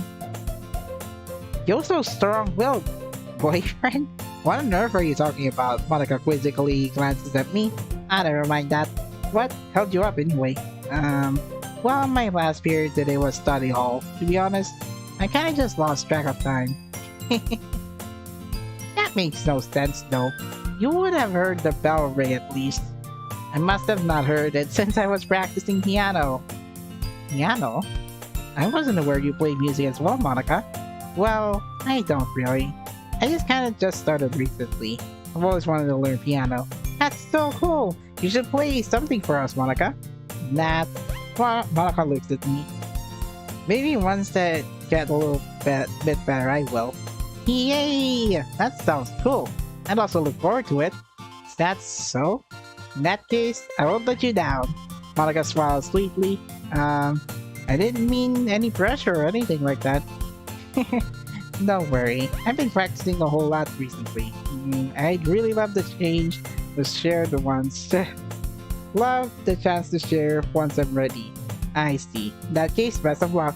Thanks. So I didn't miss anything, did I? Other than Sayori, but okay. Not really. I choose to leave out Sayori's mischievous escapade. I'm sure Natsuki will end up complaining to her anyway. Looks like everyone has settled out. Sayori somehow already finished her entire cookie, yours back to her book, and Natsuki disappeared into the closet. Sayori suddenly comes up to me. I'm gonna go get some supplies for another classroom. Wanna come with me? Supplies? What for?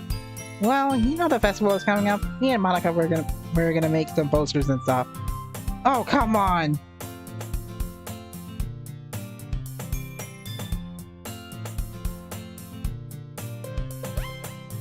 See, this is why I do self-modding. Good thing I have my phone ready.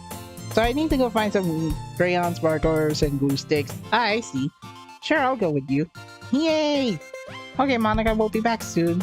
Ah, are you going with him to get the supplies? There's no need to trouble yourself. I'd be happy to go with him.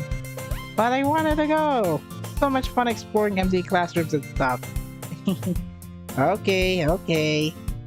It was just a suggestion. See if you can find poster paper too, okay? Okay. Ready? Yep, let's go. Sarah and I exit the club room. I follow behind Sarah as she helps us skip around the hallway. Honestly, feels like I'm taking a kid to the mall or something. Sarah finds pleasure in the simplest things sometimes. Hey, Sayori? What exactly are you redoing for the festival anyway?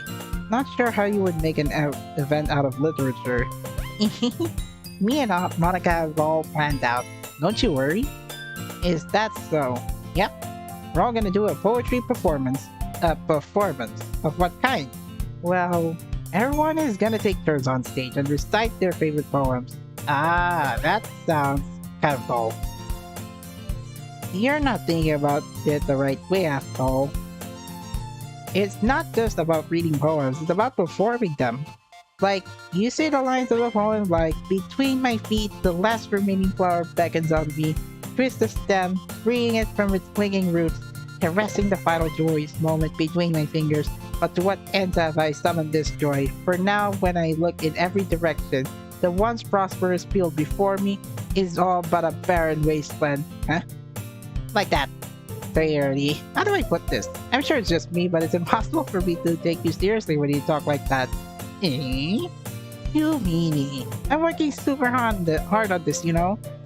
Yeah, I saw those bots. I didn't time it out though. I just meant that it's a pretty unordinary contrast to your cute stuff. Don't say that. It's embarrassing. But I guess that means I'm doing a good job. Yeah, I guess so. I'm so excited. The festival is going to be so much fun. Sayuri spins herself around the hallway again.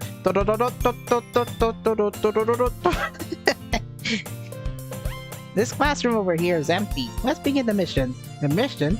Eh? It's been a long time since I spent time with Sayuri like this, but in the end, she hasn't changed one bit. She's nothing but a ball of sunshine drawing happy vibes from the world around her. Pretty nostalgic feeling for me. As the years went by, I began to hold myself up in my room more and more. She's going adventuring with Sayuri brings out a special sort of feeling I forgot I had in me.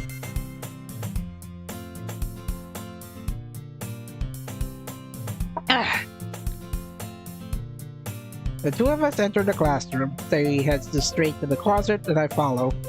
Let's see what we have here. Crayons! Sayuri pulls a box full of crayons off the shelf. They're the best brand too. Crayola? or Faber-Castell. Faber-Castell. They're kind of dirty though. Sayuri starts pulling various crayons out of the box, reading color names. Alright, that's one down. Don't get distracted. We still need to find... Wait, I'm looking for my favorite color. Fine. Please move aside so I can look for the next poster paper. Ah! I dropped one by accident. Sayuri bends over and smacks her forehead just right into the shelf. She falls to the floor, those crayons spill over her lap. You okay? My forehead! Sayuri clutches her forehead. Jeez, Sayuri. That's just like you, isn't it? Come on, let me see. Since Sayuri is sitting on the floor, I grab her by the waist, pull her out of the closet. You have to move your hands, Sayuri. But it hurts. Just do it for a second. Ah, her illustration. Also, her legs are open. Okay, never mind. 24 color crayon pack. Sayuri slowly releases her hands from the forehead. I gently brush her bangs to the side. Oh, sorry. There's a huge red mark on the center of her forehead. Bump is starting to form as well. Man, it's gonna swell up. I should find you some ice. Where would I even find ice around this time? I guess a cold drink will do. Don't have to. I'm fine looking at it like a unicorn.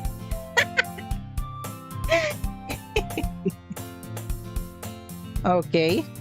Even wincing for the pain, Sayuri makes a silly joke. What are you saying? I'll be right back, okay? Okay. I pat Sayuri on the shoulder, running to the hallway, and locate the nearest vending machine. What should I get? Doesn't really matter, since it will be used as an ice pack rather than to drink. But I know Sayuri likes apple juice, so I'll purchase that one. In just a moment, I'm already returning to the classroom where I left Sayuri. She has one palm on her forehead and is using the other hand to clumsily scoop crayons back into the box. At least they're already in the wrong spots before I spilled them. Sayuri, here. And Sayuri, the bottle of apple juice. Well, I got a mug of water because I'm already that dry from all this talking. It's nice and cold. This is how big you carry an apple juice. Where did you get that, my boy? Sayuri opens the cap and starts drinking from it. Sayuri, what are you doing? It's for your forehead, idiot. Sorry, I forgot. How hard did you hit your head? Sayori places the bottle against the bump at her forehead. It stings. Just bear with it. It'll feel better soon. Just like you clean up most of the crayons, so that's good. Hey, this kind of reminds you of growing up, doesn't it? Eh? What do you mean? You know how we used to play outside all the time? I would always try to keep up with you. You're kind of oblivious in some ways. Like I usually fell behind or had trouble climbing on the things you said. And sometimes when I tried to do things I couldn't, I would get myself hurt. I'd fall and scrape myself or get a bump, and I would start crying really hard. And you would rush over here as quick as you could. You would really try really hard to get me to stop crying. It was almost like you blamed yourself and were afraid of getting into trouble if someone found out. Even though it really wasn't your fault at all, you know? Did I really do that? Yeah, you don't remember? Come to think of it, maybe I do remembering a bit. I guess I was always so focused on my games that I didn't pay enough attention to you. So anyway, it was my fault. Kind of like this time too. If I wasn't rushing you out of the closet, you probably wouldn't have hit your head. I don't think you realized it, but you're always thinking about other people. Even after all these years, you're rushing to help me, even though I'm just being clumsy. You're really a sweetheart. Don't call me that. And I don't really do this kind of thing all the time. I guess when it comes to you, it just feels natural. Before I even know it, I'm treating you like that. I guess that's what happens when we've been friends for so long. I should really manage down my Chrome tabs. There, I guess. Oh, okay. Rex is now modding. Whoops. So I'm actually modding on Pochi Pochi's Twitch stream, so I'm just gonna give a little shout out by copy pasting his YouTube channel. Go check his Genshin Impact stream. Okay, that's kind of stupid. I did see two bots on the way. Come on. That's what happens when you've been friends for so long. Really? Maybe you're right. I'm so glad that nothing's changed between us. You think it'll be like this forever? Forever? If I'm honest to myself, there's no telling where we'll end up for college after that. So it wouldn't be fair for me to make any promises. But I hope so.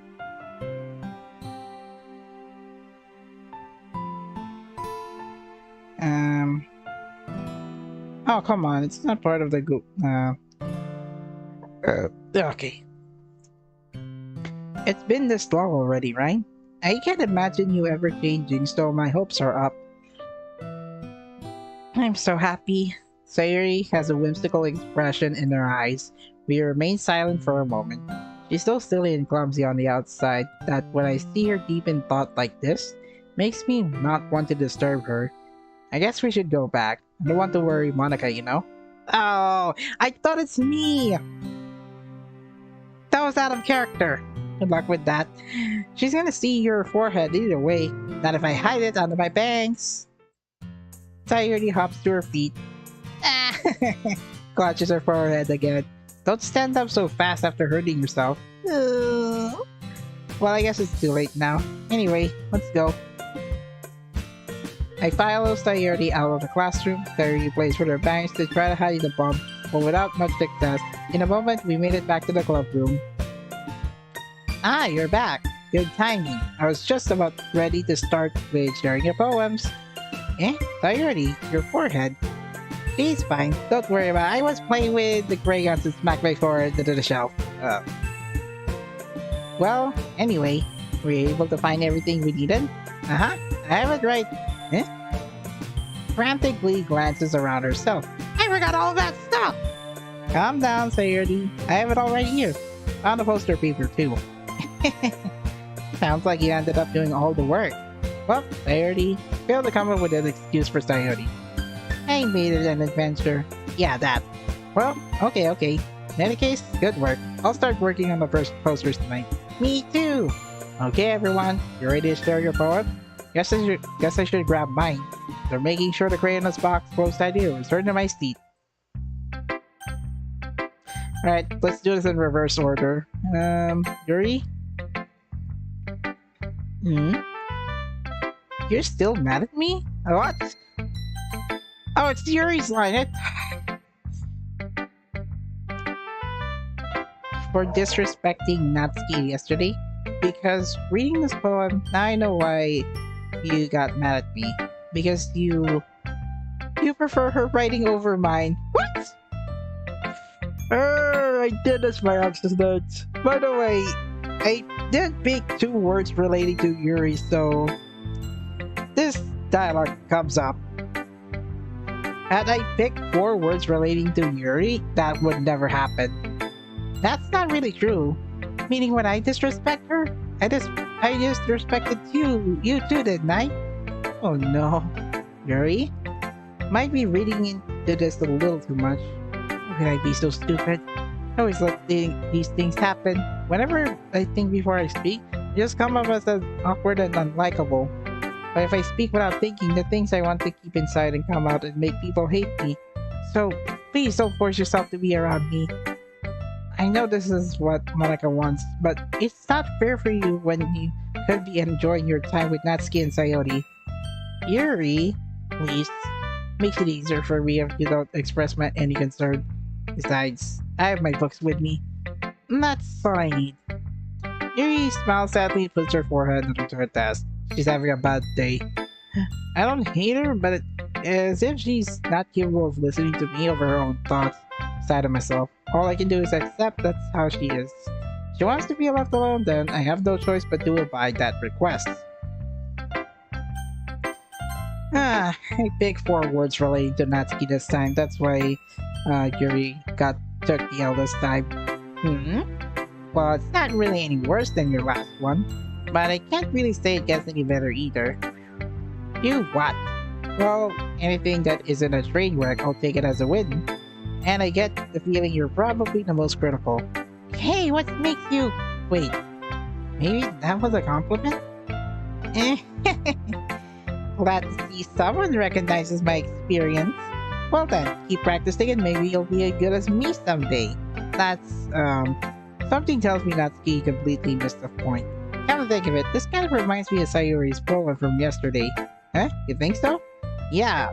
Well, I guess you've been friends with her for so long. You might be on the same wavelength. But you never really struck me as her type. Sayori has a type all of a sudden? Well, I don't know, but honestly, how can someone so fluffy spend so much time with someone like you? It's like she's dragging around a dead weight.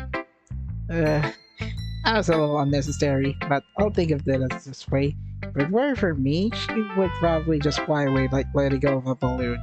You can say we each take care of each other in our own way. Whatever it is, I don't get it. Oh yeah, I guess I'm supposed to show you my poem. Here. Monkey. Amy likes spiders. You know what I heard about Amy? Amy likes spiders. Icky, wriggly, hairy, ugly spiders. That's why I'm not friends with her. Amy has a cute singing voice. I heard her singing my favorite love song. Every time she sang the chorus, my heart would pound to the rhythm of the words. But she likes spiders. That's why I'm not friends with her. One time I hurt my leg really bad. Amy helped me up and took me to the nurse. I tried not to let her touch me. She likes spiders, so her heads are probably gross. That's why I'm not friends with her. Amy has a lot of friends. I always see her talking to people. She probably talks about spiders. What if her friends start to like spiders too? That's why I'm not friends with her. Doesn't matter if she has other lobbies.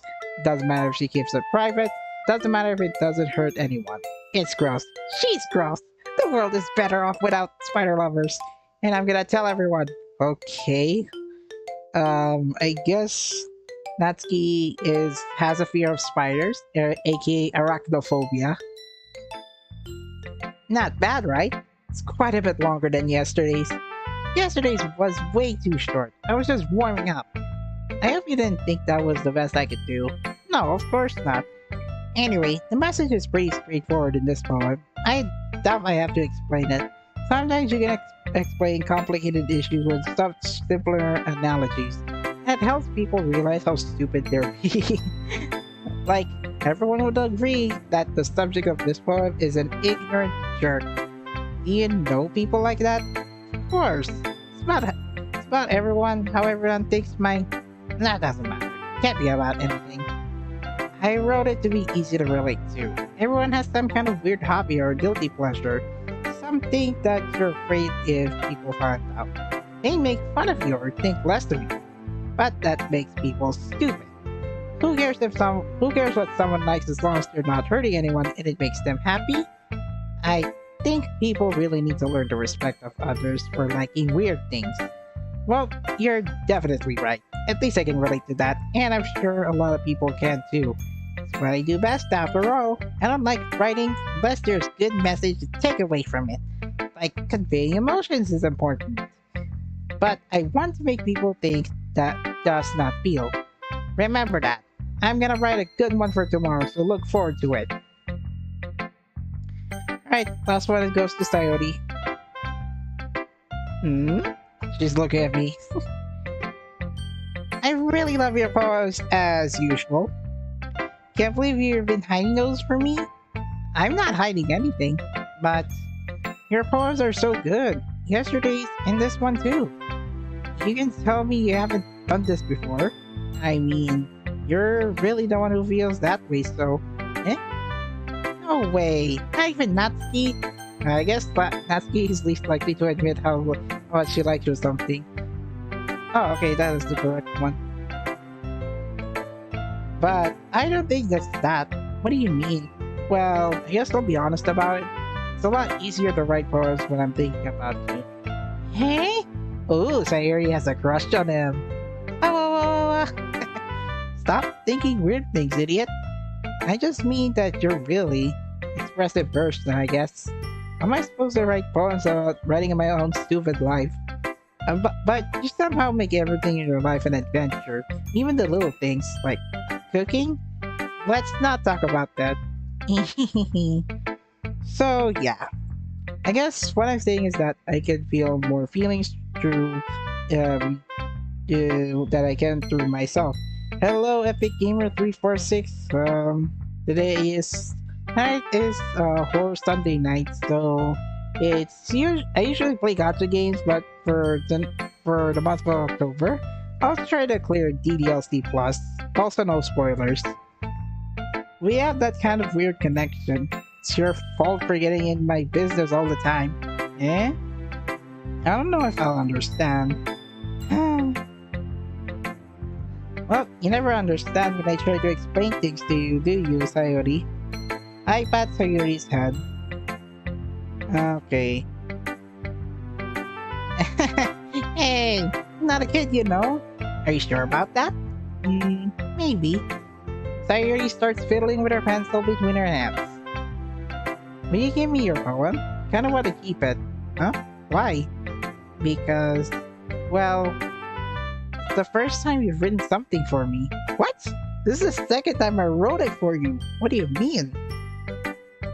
Sayori, you completely misunderstood. I didn't write this for you. Come on, admit it. Are you even listening anymore? Well, whatever. I'll give it to you when we go home. Really? I broke my pencil. Sayori hastily bends down to pick the piece she dropped. But being inattentive of her surroundings, she bumps right into me. Sorry. It's fine, it's fine. I'll get it for you. I bend down to pick up the broken pencil. Sayori clutches the desk beside her to support herself. Knees shaken. I'm a little clumsy today. Let's sit down, Sayori. Yeah, I grabbed Sayori's arm to help her sit at the desk. Anyway, I still haven't read your poem. Oh, sorry, I forgot about that. It's not as good as yours. Jeez, don't worry. Sure, I'll like it. Bottles. I pop up my scalp like a lid of a cookie jar. It's a secret place where I keep all of my dreams, little balls of sunshine, all rubbing together like a bottle of kittens. I reach inside with my thumb and the forefinger pluck one out. It's warm and tingly, but there's no time to waste. I put it in the bottle to keep it safe, and I put the bottle on the shelf with all the other bottles. Happy thoughts, happy thoughts, happy thoughts in a bottle in a row. My collection makes me lots of friends, each bottle a starlight to make amends. Sometimes my friends feels a certain way. Down comes a bottle to save the day. Night after night, more dreams, friend after friend, more bottles. Deeper and deeper my fingers go, like exploring a dark cave, discovering the secrets hiding in the nooks and crannies. Digging and digging, scraping and scraping, I blow dust off my bottle caps. It doesn't feel like time elapsed. My empty shelf could use some more. My friends look through my locked front door. Finally, all done. I open up and it come mainly friends. And they come in such a hurry. Do they want my bottles that much? I frantically pulled them from the shelf one after the other, holding them out to each and every friend and every bottle. But every time I let one go, it shatters against the tile between my feet. Happy thoughts, happy thoughts, happy thoughts, and shards all over the floor. They're supposed to be for my friends who aren't smiling. They're all shouting, pleading, something, but all I hear is echo, echo, echo, echo inside my head. How long does it take to complete this game? Pretty sure it will be around 3 to 4 hours. That's why I started at 8:30 p.m. Holy crap!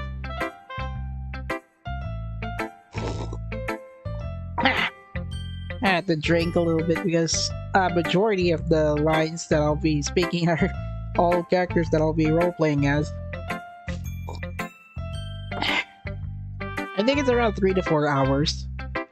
Sayuri, did you really write this? Of course I did. Didn't I tell you yesterday I was gonna write the best poem ever? Yeah, but I mean, I didn't expect something like this coming from you. Monica taught me a whole lot, and I've been really in touch with my feelings recently. I see that. It's almost kinda creepy. Creepy? Well, not exactly. Maybe because I'm so used to you being cheerful. Well, never mind. I'm thinking too hard about it. The point is, it came out good, so you should be proud of it. Thanks. I feel like I was meant to express myself this way. It even helps me understand my own feelings a little bit better. Writing is like magic. You've gotten pretty passionate about this, huh? I hope you keep it up. Yeah, writing's the best. I'm gonna keep writing until I die.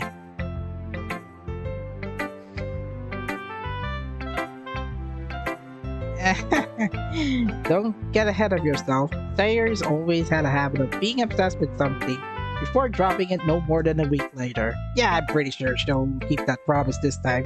I wonder if this is the one of those times, but seeing the passion in her eyes makes it hard for me to be pessimistic. And then we showed our poem to Monica. Hi again. How's the writing going? Alright, I guess. I'll take that, as long as it's not going bad. I'm happy that you're applying yourself. Maybe soon you'll come up with a masterpiece. I wouldn't count on that. You never know. Want to share what you wrote for today? Sure, here you go. I give my poem to Monica. Alright, it's pretty good. Makes me think of Sayuri like the other ones that you wrote. You two are like the dynamic duo. That's kind of exaggerating it. Yeah, probably. But you do spend a lot of time with her even in this club, don't you? Then again, I don't blame you for being a little shy. I'm not shy, it's just...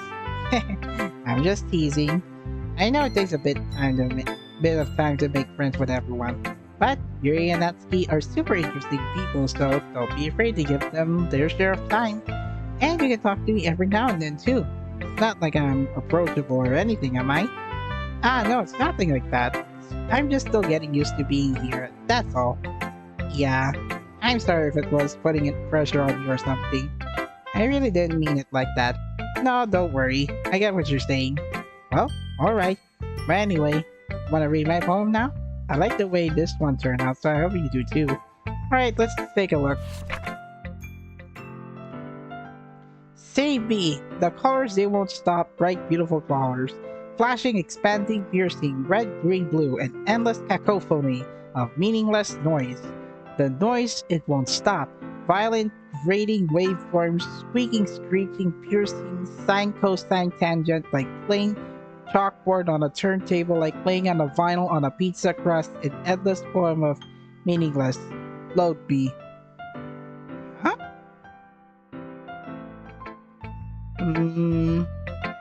It's even more abstract than your last one, huh? I guess it's just the way I write. Sorry if you don't like it. No, I never said that. It's just kind of thing I've never really seen before, I guess. Kind of like playing with my space on the paper. Choosing where and how to space your words can totally change the mood of the poem. It's almost like magic. The way I wrote lines really short makes it feel like you're trying to speak over the noise. Oh, I see. It's still hard for me to tell what's this about though. Sometimes asking what a poem is about isn't the right question. A poem can be as abstract as a physical expression of a feeling or a conversation with a reader. So putting it that way, not every poem is about something. Anyway, here's Monica's writing tip of the day. Sometimes you'll find yourself facing a difficult decision. When that happens, don't forget to save your game. Of course I had to. You never know where you might change your mind, or when something unexpectedly may happen. Wait, is this tape even about writing? What am I even talking about? That's my advice for today. Thanks for listening. Alright. Okay everyone, we're all done reading each other's poems, right? I have something extra planned today, so if everyone could come sit in the front of the room. Is this about the festival? Well, sort of. Do we really have to do something for the festival? It's not like we could put together anything good in just a few days. We'll just end up embarrassing ourselves instead of getting any new members. That's a concern of mine as well. You don't really do well with last-minute preparations? Don't worry so much. We're going to keep it simple, okay? We won't need much more than a few decorations. Sayuri has been working on posters and I've designed some pamphlets we can give out during the event. Okay, that's great and all, but that doesn't tell us that we're actually going to be doing for the event. Ah, sorry. I thought you heard about it already. We're going to be performing. Performing? Monica. Yeah, we're going to be having a poetry performance. Each of us are going to choose a poem to recite during the event. But the cool part is, we're also going to let anyone else come up and recite poems too. Sayuri is putting all of it on posters in case anyone wants to prepare ahead of time. Sayuri, who has been coloring a poster, holds it up for us to see. Are you kidding me, Monica? You didn't already start putting those posters up, did you? Well, yeah, I did. Do you really think it's bad of an idea? Well, no! It's not a bad idea. I didn't sign up for this, you know? There is no way I'm going to be performing in front of people like that. I agree with Natsuki. I could never in my life do something like that. Imagine it. Yuri shakes her head in fear. Guys. No, Sayuri. I understand where they're coming from. Remember that Natsuki and Yuri have never shared their poems with anyone until just a couple of days ago? It's a lot to ask for them to recite their poems out loud to a whole room full of people. I guess it's kind of overlooked that, so I'm sorry. But I still think we should give it our best. We're the only ones responsible for the fate of this club. If we started an event, each put out a good performance, then it will inspire others to do the same. And the more people who perform, the better we'll be able to show everyone what literature is all about. Yay! It's about expressing our feelings, being intimate with yourself, finding new horizons, and having fun. That's right! And it's those reasons that we're all in this club today. Don't you want to share that with others? To inspire them to find the same feelings that brought you here in the first place? I know you do. I know we all do. And if it all takes is standing in front of the room for 2 minutes and reciting a poem, then I know you can't do it. Both of them remain silent. Sayuri looks worried. I guess that leaves me no choice. I agree. I don't think it's too much to ask. I think that Sayuri and Monica have been really trying really hard to get new members. The least we can do is help them out a little bit. Well, maybe, but looks like Natsuki doesn't have any arguments left. Okay, fine. Guess I'll have to get it over with. Alright! Phew. Thanks, Natsuki. What about you, Yuri? Yuri dejectedly glances around at everyone else's expected faces. I guess I don't really have a choice. Thanks, everyone. You're the best, Yuri. This club is seriously going to be the death of me. Oh, God. You'll be fine, Yuri. But anyway, let's move on to the main event. I want each of you to choose a poem of yours. We're going to practice reciting them in front of each other. No way! Monica, this is too sudden. Well, if you can't recite your poem in front of the club, how do you expect it to do it in front of the strangers? Oh no. Don't worry, I'll start off with everyone feel a little more comfortable. Can I go next? Of course. Now let's see. Monica flips through a notebook to see to the specific poem she has in mind for herself. She then stands behind the podium. The title of this poem is The Way They Fly. I'll just not join the literature club. The purpose is just hang out with these girls. Yeah, I'm pretty sure you're gonna have fun with these girls. Ahem. Monica begins reciting her poem. Her clear, confident voice fills the room. More than that, her inflection is pristine. She knows exactly how to apply emotion behind each line she recites, bringing the words to life. Let's join the gaming club. Anime clubs? Come on, I need suggestions. Language exchange club. Is this something she's done before, or is she simply a natural? I glance around me. Everyone has their eyes on Monica. Sayuri looks amazed. Yuri has an intense expression on her face that I don't understand. Finally, Monica finished the recitation. Four of us applaud. Monica takes a breath and smiles. That was so good, Monica.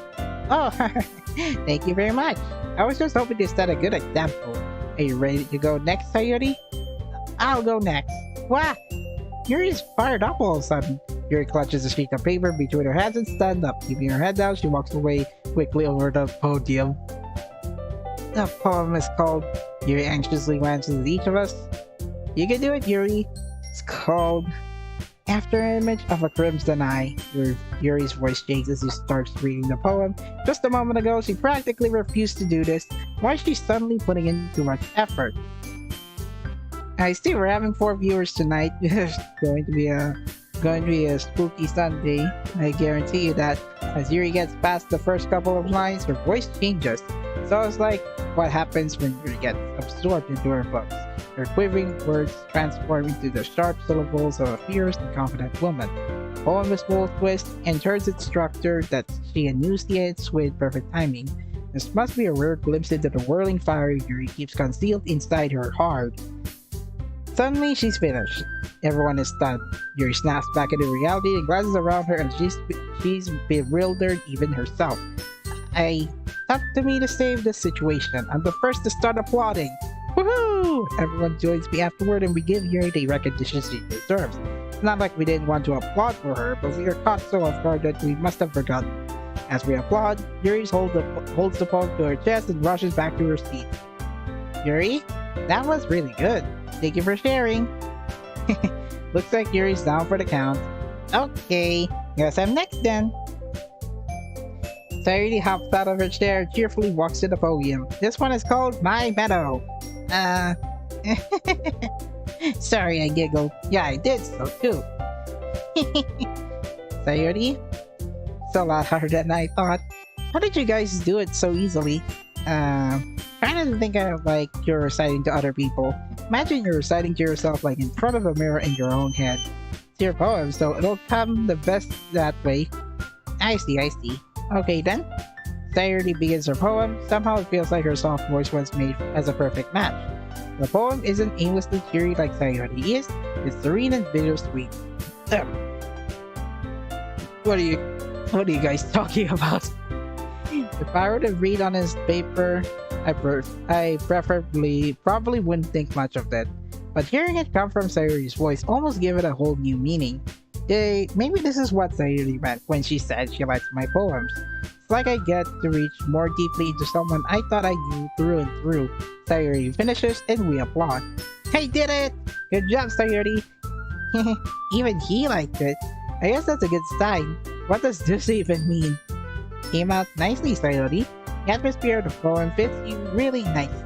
But it might be that other poems that wouldn't work quite as well with that kind of delivery. I don't really understand. In other words, I've seen poems of yours where that sort of gentle delivery wouldn't work as well. Might need a little more force behind them, depending on what you're reading. I know what you mean. Well, I've been practicing that kind of thing. Just embarrassing to do it in front of everyone. The next time, I'm going to make you pick a poem that challenges you a little more. Not that much time before the festival, you know? Okay. Now, who's next? Natsuki? Don't make me go before him. It's not like I can compare to you guys anyway. Might as well lower everyone's let him lower everyone's standards a little before I have to do it. Natsuki. It's fine. Might as well get it over it. It's not like I have much of a selection of what to read.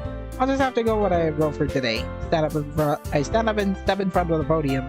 Everyone has their eyes on me, making me feel terribly awkward. I recite the poem.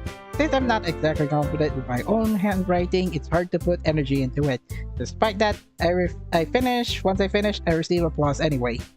Sorry, I'm not really as good as everyone else. Don't worry about it so much. I think it's less about your abilities and more about your lack of confidence in your writing. Relationships. Come on.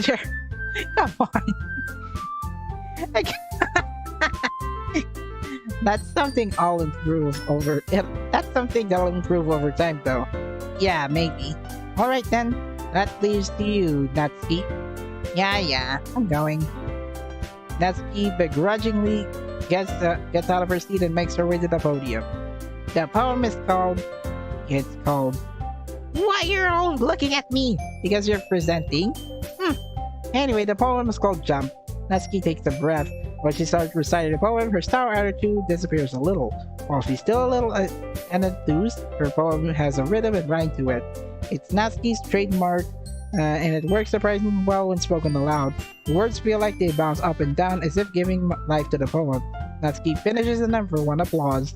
Drops back to their seat. That wasn't so bad, was it? Easy for you to say. You better not make me do that again. Well, do you at least feel prepared enough to recite a poem right in front of other people? I mean, doing it in front of other people will be way easier. I can put on whatever face I want for other people, but when it's just my friends, it's just embarrassing. That's a surprise, Natsuki. I think it would be better the other way around for me. Well, that's just how it is, so... Well, I guess then in that case, you won't have much to worry about for the festival. That said, I want to thank everyone for coming through. Might be hard, but I hope you all have an idea of what it's like now. Make sure you pick a poem and get enough practice before the festival, okay? I'll be making pamphlets, so let me know ahead of time what you'll be reciting. I should probably find some other poem to recite instead. That's fine too. Doesn't have to be your own. I'm already pleasantly surprised that you're putting all this effort for the club. Makes me really happy. Yeah, no problem. Okay everyone, I think that's about it for today. I know the festival is coming up, but let's try to write poems for tomorrow as well. It's been working out really nicely so far, so I'd like to continue that. As for the festival, we'll finish planning tomorrow, and we'll have the weekend to prepare. Monday's the big day. I can't wait. I can do this. Alright. Why are you mentioning thighs on my chat? Okay, for the sake of the club and impressing Monica, now I have to do my best. Ready to go, Sayuri? Yep. Look at you, always going home together like that. Kind of adorable, isn't it? Jeez, guys, don't make such a big deal out of it. Must be a little nice, though. Well, how am I supposed to respond to that? It's okay, you don't have to say anything. Whatever, let's go already. I'll walk on with Sayuri once more, even though it's only been a few days. A lot of things have already changed, but today, Sayuri is being a little quieter than usual on the way home. Hey, Sayuri. Sorry, I was spacing out. No wonder. I was thinking about something from earlier. Not how we get to... Sayuri fumbles with her words. So let's just say that one day, Yuri asked to walk home with you? Huh? What would you do? What kind of question is that?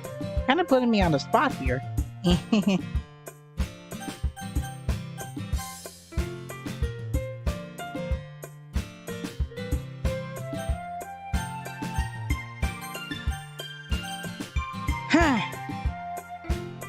What do we do then? Second option?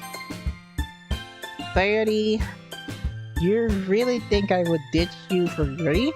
Eh? But she's so beautiful and smart. Jeez, I already see her in the club every day. Besides, you always seem to really like going home together. I wouldn't just ruin that for you. You're so silly. You think about me too much sometimes. Yuri would deserve if she wanted so. Sayori, I've already made up my mind. I really can't figure out sometimes. Sorry. Besides, what's the point in speculating something that's never going to happen? The conversation trails off. Kind of weird thing for Sayori to comment so much about, but I don't want to respect her and keep her happy too. But then again, the festival is only a few days away. Who knows what will happen at that time?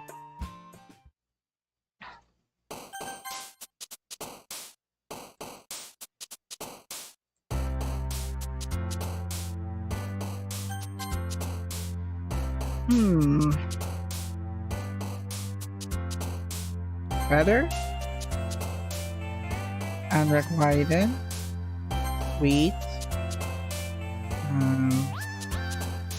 Bunny? Lazy vanilla and turtle. 3? Shit! I picked one point for Yuri.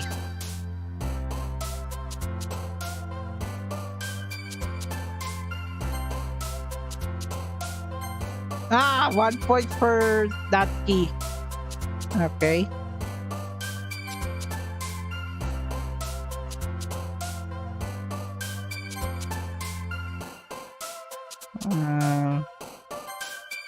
Okay. Doki. Nah, 2 points for Natsuki.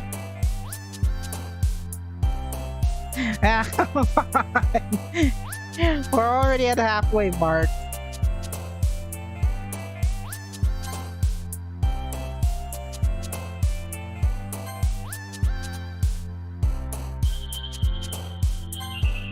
Three points for Natsuki.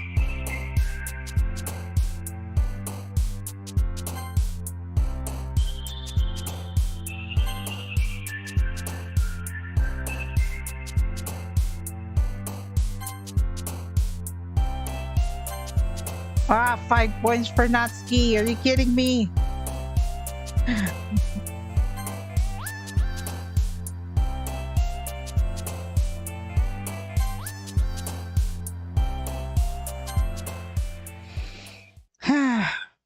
Five points for Natsuki, 1 point for 1 point for Yuri. The rest of the points belong to Sayori. I'm the last one here again. Don't worry, I just walked into. Were you practicing piano again? Yeah. You must have a lot of determination. Starting this club and now picking up the piano? Well, maybe not determination, but I guess passion. Remember that the club wouldn't be here if it wasn't for all of you. And I'm super happy that you're all willing to help out for the festival too. Yeah, I can't wait for the festival. It's gonna be great. Eh? Weren't you complaining about yesterday, Natsuki? Well, yeah, but I'm not talking about our part of the festival. But it's a whole day of school where we get to play and eat all kinds of delicious food. So, you sound a bit like Sayori all of a sudden. Monica, do they usually have fried squid? Squid? That's a pretty specific thing to look forward to. Oh, come on. Are you saying you don't like squid? You of all people. Hey, I didn't say I don't like that. Besides, what do you mean by you of all people? Because it's right in your name. Monica. Eh? That's not how you say my name at all. Also, that joke makes no sense in translation.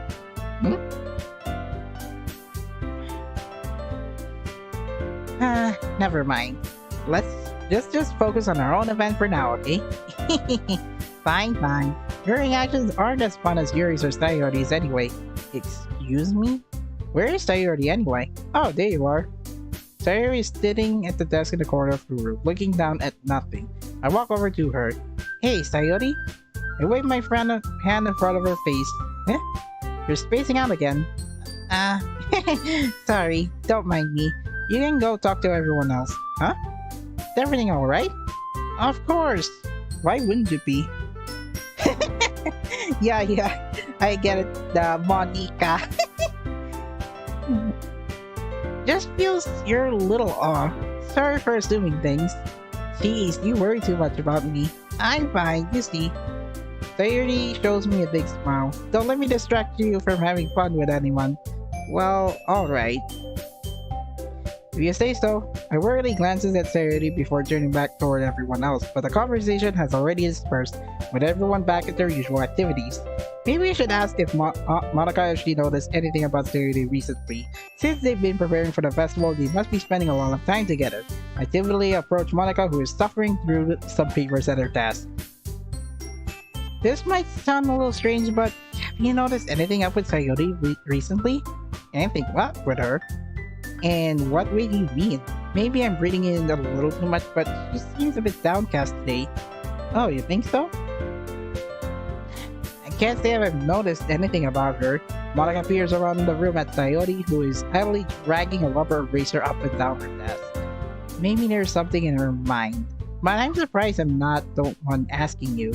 You certainly know her a lot better than I do. Yeah, but she's never really like this. She's always talked to me about things that bothered her, but this time when I asked her, she was really dismissive. Sorry, I know it's not your problem, but I just wanted to ask if you knew everything, so I'll drop it now. No, it's important to me too. I mean, I'm also friends with her. And I also care about the well-being of my club members, you know?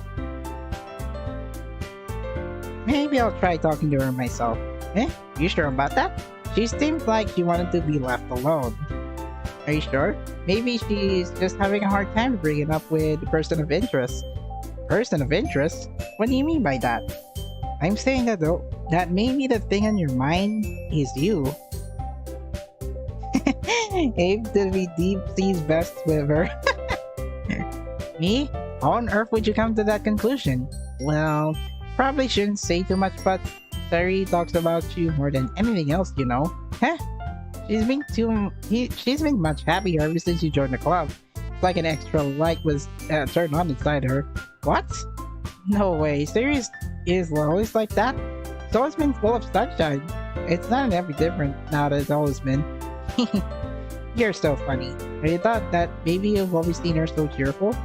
Well, that's because that's how she is when she's around you. I said too much. I'm sorry. What do I know anyway?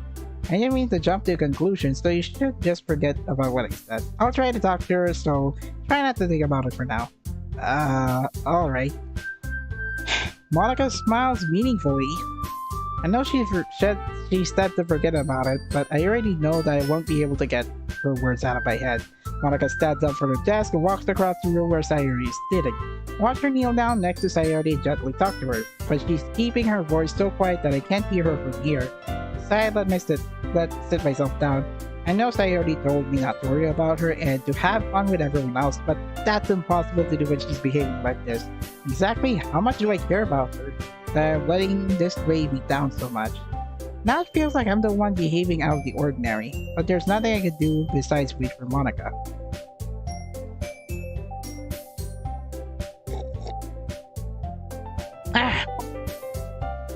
Okay, spiel, the usual spiel.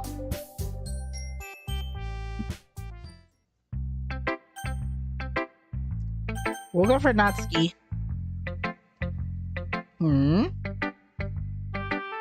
This one's alright, again. It's about as good as yesterday, it's just really my style. Well, at least I'm trying. Why are you so emotionally invested in my poems anyway? Isn't that more of a compliment to me? Eh? No! Gross! It's not like I care. It's just one of us in this club has to make sure you're not slacking off. Really? Well, that if you ended up scaring me anyway. That's, it's not like you would say actually do that. Yeah, you're right. Kind of fun to hang out here, even I have to put up with you. Natsuki's elbows connect to my stomach. Oh, maybe I won't mind scaring you away after all. I was just joking. Oh, I know. Don't worry, I was too. How the hell do you call that a joke? That's seriously hard. But, maybe it was funny to her. I guess that's kind of a point. Anyway, Natsuki holds a growing up like nothing even happened.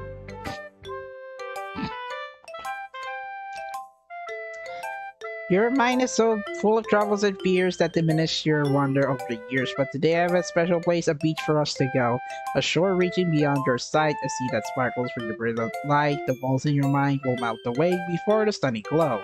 I'll be the beach that washes your worries away. I'll be the beach that you daydream about each day. I'll be the beach that makes your heart leap in a way you thought had left you long ago. Let's bury your heavy thoughts in a pile of sand, bathe in the sunbeams and hold my hand. Wash your insecurities in the salty sea and let me see you shine. And let's leave your memories in the footprint trail, set you free in the windy still, and remember the reasons that you're wonderful when you press your lips to mine. That looks like a romantic subtext. I'll be the beach that washes your worries away. I'll be the beach that you daydream about each day. I'll be the beach that makes your heart bleed in the way you thought that it had left you long ago. But if you let me by your side, your own beach, your own escape, you'll learn to love yourself again. Interesting poem. Felt like I keep writing about negative things, so I wanted to write something with a nice message for once. Besides, the beach is awesome! Kinda hard to write anything negative about the beach, so you decided to write about the beach first, then came up with a message later. Yeah, well, it's only because of what happened yesterday. I mean, after you and I realized we kind of wrote something about the same thing. So she wanted to pick a topic and have us both write about it or whatever. You can really see her doing that too. Making us write her about a simple topic, then trying to impress me by coming up with something all fancy. Well, it's not like I care. I just did it anyway. I mean, I guess mine ended up being kind of metaphorical too. But there's nothing wrong with doing that once in a while. And at the very least, it was good practice. Okay. Beach episode 1? I don't think so. Yuri doesn't look enthusiastic about spending time with me. Guess if she changes her mind, she'll come to me. But I should leave her be for now. What? What?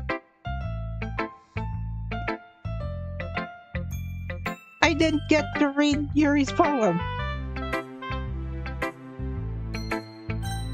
Maybe that's what happens if I pick the least words related to that girl 2 times in a row. Okay, she's smiling, but then her eyebrows are lowered. This is your best one so far. It's really nice. Thanks. You've been a little quiet today. Is everything alright? Eh? Of course, everything is fine. I'm just a little tired today. You want a nap or something? No, that's silly. Don't worry about me, okay? I only want to see smiles on your face. Well, alright. I'm still a little surprised. I really thought you would try writing your poems like the way Yuri does, or even Natsuki. But in the end, I guess you're the one who likes this one the most. Why? You don't want to get closer with everyone else? What? Of course I do, but that doesn't mean I need to try so hard to impress them. I still understand you the most, Sayuri. I know you have sometimes put up with me, and I have sometimes put up with you. We have a wavelength or something, and this is how the poem came out. Sometimes it feels like you're the only existing thing in my life, so sometimes it's just easier to write when thinking about you. Sayuri? No. I don't deserve this. You're too nice to me. Why are you doing this? Sayuri has trouble keeping her voice steady all of a sudden. If I had fun with everyone else instead, this would be so much easier. Sayuri? I glance around the room to make sure nobody has noticed this. Sayuri. I've probably never said this before, but I don't understand what you're feeling right now. Tell me what will cheer you up. Sayuri shakes her head, she sniffles and keeps shaking her head. Finally, she gathers herself and puts on a smile. It's nothing. It's just a little rain cloud. Sorry, you had to see it. I promise it won't happen again. Just miles from everyone, okay? That's all that matters. Well, go play with everyone else. I'm gonna go home a little bit early today. Sayori? Tell Monica I wasn't feeling well, okay? I'll see you tomorrow. Before I can say anything, Sayori cheerfully walks around the classroom, humming to herself. Okay, gotta build up. Have you thought about what you want to submit to perform at the festival? Well, being in this club is one thing, but performing in front of a bunch of people, I'll have to give it some more thought. Okay, no pressure, but whatever you do, I'm sure it'll turn out great. It would also make me happy to see. Anyway, let's take a look at today's poem. Sure, I let Monica take the poem I'm holding in my hands. It's kind of funny. How so? No, not the poem. I mean, it's funny how your poems and Sayori's poems have been getting more and more similar to each other every day. I'm surprised you were in so sync with her, but then again, you've been spending a lot of time together lately, haven't you? I guess you could say that, although we kind of grew up as best friends. I haven't been seeing as much of her this past year, but since I joined the club, we've been spending a lot of time together again. I see. That reminds me, how about Sayori's being a little bit off today? Yeah, did she tell you something? Well, you haven't been flirting with her, haven't you? Ooh, of course not. Oh, you sure about that, my boy?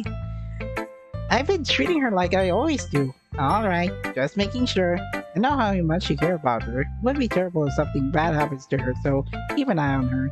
Sayori's been acting so much happier ever since you joined the club. What could have happened all of a sudden? Well, never mind. This really isn't the time to be talking about this. Anyway, I'll share my problem with you right now, alright? Alright. The lady who knows everything. The old tale tells of a lady who once reserved. The lady who knows everything. A beautiful lady who has found every answer. All meaning, all purpose. And that was all that was ever sought. And here I am, a feather. Lost to drift of sky, victim of the curse of the wind. Day after day I search with little hope, knowing legends don't exist, but when all else fails me, when all others have turned away, the legend is all that remains.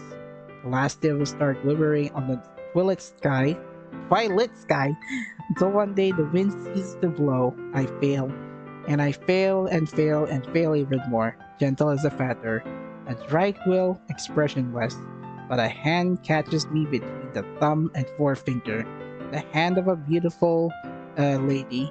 I look at her eyes and find no end to her gaze. The lady who knows everything, that knows what I'm thinking before I can speak. Oh, it's almost there. Before I can speak, she responds in a hollow voice. I found every answer, all of which amounts in nothing. There is no meaning, there is no purpose, and we seek only the impossible. I am not your legend. Your legend does not exist, and with a breath, she blows me back afloat, and I pick up a gust of wind.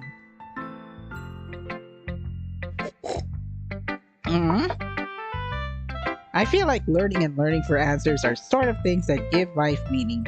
Not to get too philosophical or anything, but it was kind of my mind, so that's what I wrote about. I see.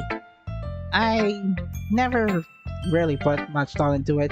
In a way, it's almost paradoxical. But because if we had all the answers, wouldn't the word start to lose its meaning? You know, there's one thing I noticed. It seems like everyone in the club prefers writing about things that are more sad than happy. Are you surprised? I mean, if everything was okay, we wouldn't have anything to write about, would we? Humans aren't two-dimensional creatures. To think you know that better than everyone? You mean one-dimensional? Yeah, that. Anyway, here's Monica's writing tip of the day. Are you ever too shy writing because you're afraid that it's not that good? It can be really disheartening to get a lukewarm response to something you put so much into. But if you find other people to enjoy writing, then sharing becomes a lot easier. But instead of just telling you that your writing is good or okay or bad, tell one to focus more on everything that went into it and the things you can work on. It's much more encouraging that way, and it'll make you want to continue improving. It's almost like you're having your own little literature club, don't you think? That's my advice for today, and that's it. Thank you for listening. Okay, you three, we're all done sharing our poems, right? Why don't we start figuring out? Hold on a sec. just me, or did you say something strange just now? Hmm? Something that sounded a bit unusual. Oh, that's right. Deviated from usual catchphrases when addressing the club.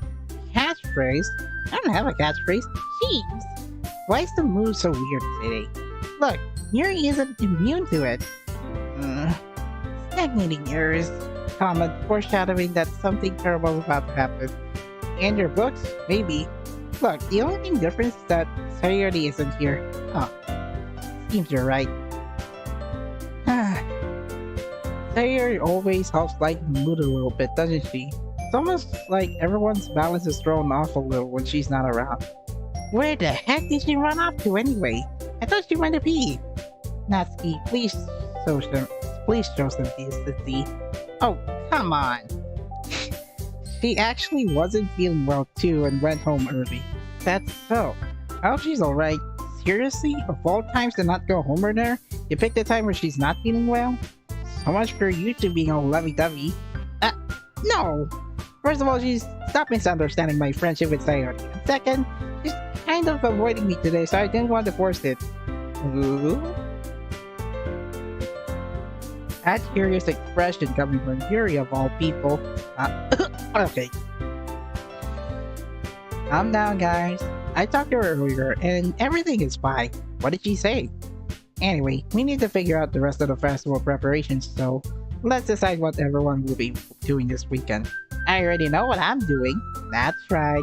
Natsuki will be making cupcakes, but we might need a lot of them and different flavors. Can you handle that all by yourself, Natsuki? Challenge accepted. And as for myself, I'm going to be printing and assembling all the poetry pamphlets. Sayori will be helping me design them. As for Yuri, you can, guys, can you help me come up with something for Yuri?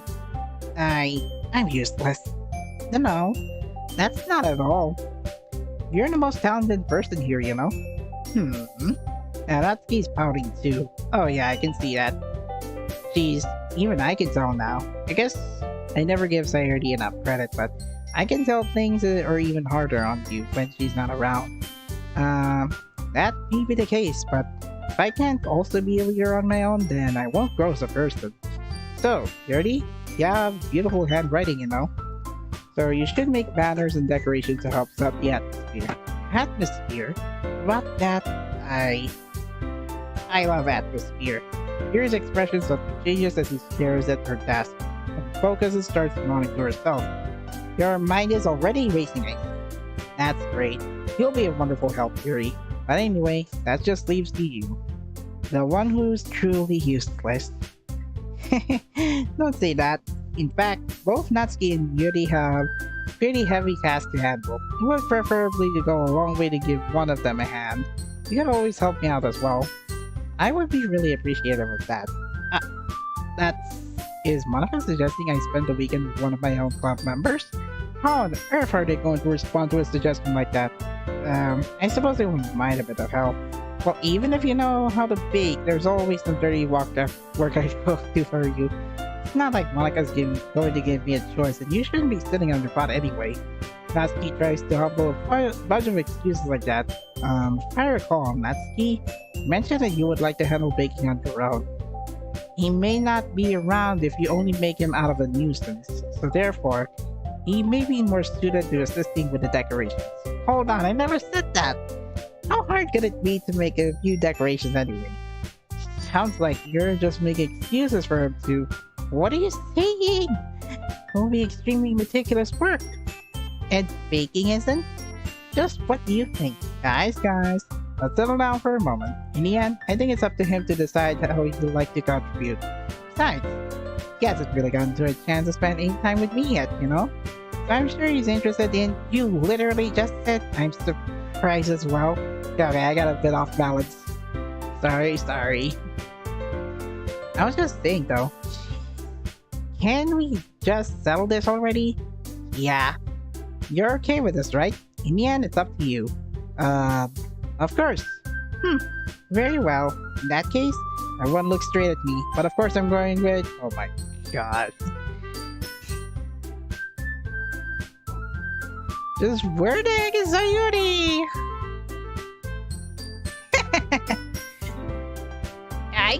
I can pick this option if I have to. If it's going to be anyone, then I prefer helping Sayuri. I mean, we're already neighbors then. But Monica said Sayuri was helping her. Jeez, you really hate us that much? No. Sorry, I didn't mean for this to be difficult. Think of the club, okay? Okay, we ran out of options. We'll pull out the second option. Well, probably most useful helping out Yuri. Me?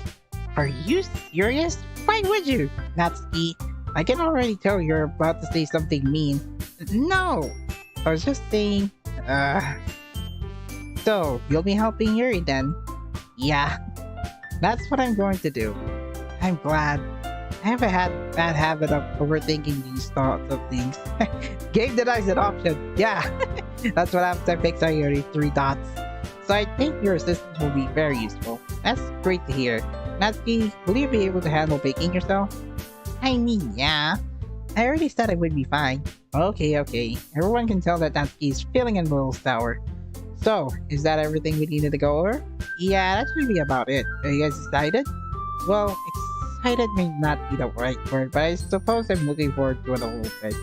Do you feel the same way? Me? I guess you could say I'm interested to see how it will turn out. That's good enough for me. What about you, Natsuki? Natsuki? What? Oh, ran out of words. Why is everyone yelling at me? I didn't mean to do anything. No, that's not what I meant at all. Yuri anxiously glances between everyone in the club room. I'm sorry for this. I don't really know why he picked me. But also, your cupcakes are the best cupcakes I've ever had. You really go well with my tea. And nothing that I do for the event will compare to that, so... I get it. Kinda surprised though. Why? Well, I'm the one acting immature. I already know that, but you're trying to cheer me up all of a sudden. I know I'm not good at it. I'm sorry if I said something bad. Natsuki isn't the only one surprised. Monica and I are also taken aback by Yuri's words. When she already has trouble with words, trying to cheer someone must be far out of her own comfort zone. I begin to understand. Yuri was trying to sound like Sayori. Even if I didn't work perfectly, I can tell that she tried to say something Sayori would say at a time like this, because Sayori always helps everyone smile and feel good about themselves. No, kinda appreciate it. I'm sorry for making a big deal out of nothing, but I'm going to say this. You better bet that my cupcakes are going to be the best part of the whole event. I believe in you. Yeah, I hope to see everyone to do their best, but with that, there's nothing more for today, so I guess it's time for us to head out. Okay, let's get out of here then. Everyone packs up their things. I started to follow Monica and Natsuki out the door as they chat between each other. I turn around. Sorry, I realized I don't have any way of contacting you this weekend. Oh, you're right. Can't believe I slipped my mind. Should I give you my phone number? I think that would be the best way, yes. Alright then. You and I exchange phone numbers. Okay. And I'll be stopping by your house on Sunday. My house? Isn't that a problem? Not at all. I just thought I would be the one going to your house since I'm the one helping you. I suppose that makes sense, but if you don't mind, I think I would prefer going to your house. Alright, in that case it won't be a problem. I decided not to press Yuri for a reason. It's not like it should matter either way, so I'll just make sure my room is clean. I hope I managed to make myself useful in some way. I'm not nearly as creative as you are. Don't underestimate yourself. I think we'll make a very productive team, even if you only chose me because you felt very bad or something. Wait, you don't actually think of that, do you? I don't know. It's difficult to come up with any other reason you may have chosen me. You're forgetting the one reason with the most common sense. I chose to help you because that's what I want to do. But you thinks to yourself an extremely tense expression. You're overthinking this. You want me to point out when you're overthinking, right? You didn't realize. I'm telling you, I want to. That's all there is to it. Do you believe me? Yuri thinks really hard again. She looks straight into my eyes for a long while. I believe in you. It's if I took her tremendous effort, Yuri finally says, and it relaxes her expression. I'm looking forward to Sunday. Yeah, I am too. After that exchange, I make my way out the door, Yuri follows. I can't believe this. Yeah, I can't believe this too. I wish I could know. Yuri's going to be coming to my house on Sunday, and even though I would have preferred to do this with Sayuri, my anxiety still shoots through the roof. I guess I've gotten pretty used to handling her at this point, but who knows, might have ended up happening when we're outside of school. She even told me she was looking forward to it. I shake my head. Why do I feel nervous that Sayuri finds out about this? It's not like we feel that way about each other. Besides, like Monica said, this is about the club. I have nothing to worry about. If I just go with it, then I'll have a good time. It's already Sunday. I've been getting increasingly anxious about Yuri's upcoming visit. I keep telling myself there's no reason to be obvious nervous, but doesn't help much. Yuri is clearly an introvert and also an intimate person in general. There's no doubt that she'll open a little bit when it's just the two of us. Meanwhile, we've been texting occasionally. She was extremely apprehensive at first, but it wasn't long before I was already learning more about her. But putting Yuri aside, I haven't heard a thing from Sayuri since she left the club early the other day. It's not like we text each other all the time or anything, but I've been worried about her in the back of my mind. Between what Sayuri said and what Monica said, is it really okay for me to put Sayuri's feelings aside when she might need me? I decided to visit Sayori before Yuri comes over. Rather than asking, I simply tell her I'm coming over, much like we've done in the past. Once I reach Sayori's house, I knock on the door before entering myself. Again, we used to play so often that it has been a habit. The house is quiet.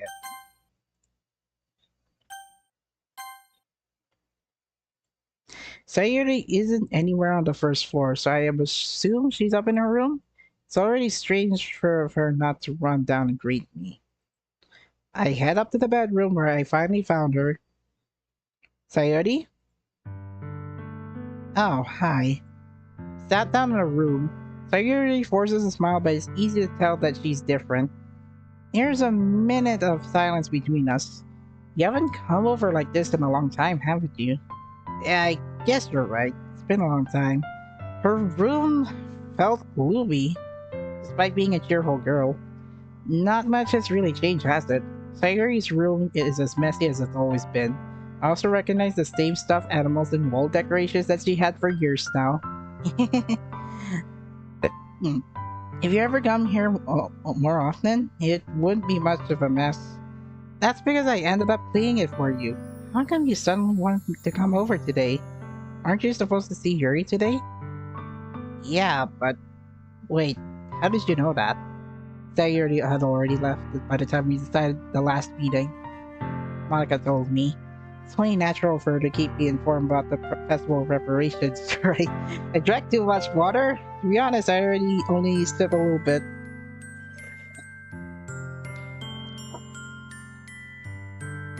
Ah, that's true. But what about you? Aren't you going to help Monica today? Of course. But I'm just helping her online. What? Okay, I'm running out of water to be honest. We didn't plan to meet up or anything. Oh, so it's just me and Yuri then. Yep. There is more silence between us. Sayuri stares in a random direction. Everything about her behavior is really uncharacteristic. Okay, just gonna get another water. I'll be right back.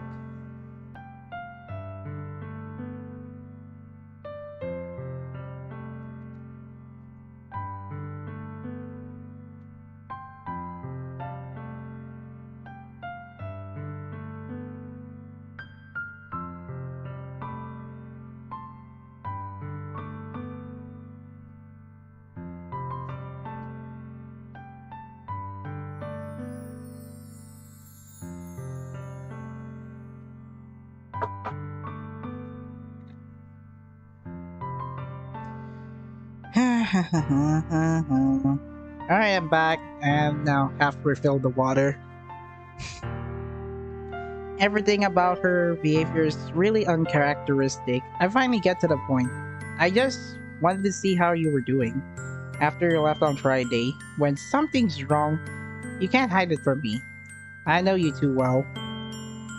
So, Sayuri smiles, shaking her forehead. That's no good. Huh? Why? It can't be like it's always been. This is all my fault.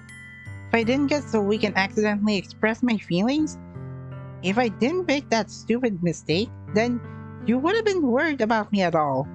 You wouldn't have to come here. You would have been thinking over about me right now. But this is just not my punishment. Gosh. I'm getting punished for being so selfish. I think that's why the world decided to have you come over today. It just wants to torture me. Then you're doing all this with that smile? Sayori! I grab Sayori by the shoulders. What on earth are you saying? Are you listening to yourself right now? I know something happened to you. There's no other explanation for me to be like this. So tell me already. Until I know, I won't be able to stop thinking about it. Sayori gives me an empty smile. You really put me on a trap. But you're wrong. Nothing happened to me. I've always been like this. You're just seeing it for the first time. Seeing what? What are you talking about, Sayori? You're really just going to make me say it, aren't you? I guess I have no choice this time. The thing is, I really have bad depression my whole life. You should know that? Why do you think I'm late to school every day? Because most days, I can't even find a reason to go out of bed. What reason is there to do anything when I fully know how worthless I am? Why go to school? Why eat? Why make friends? Why make other people put their energy in carrying the waste by having them spend it on me? That's what it feels like. That's why I want to make everyone happy, without anyone worrying about me. I'm in shock. I can't even figure out how to respond. How is it possible to keep Sayori distant from me the entire time I've known her? Did she really want so badly for me to just not think about her? Why, Sayori?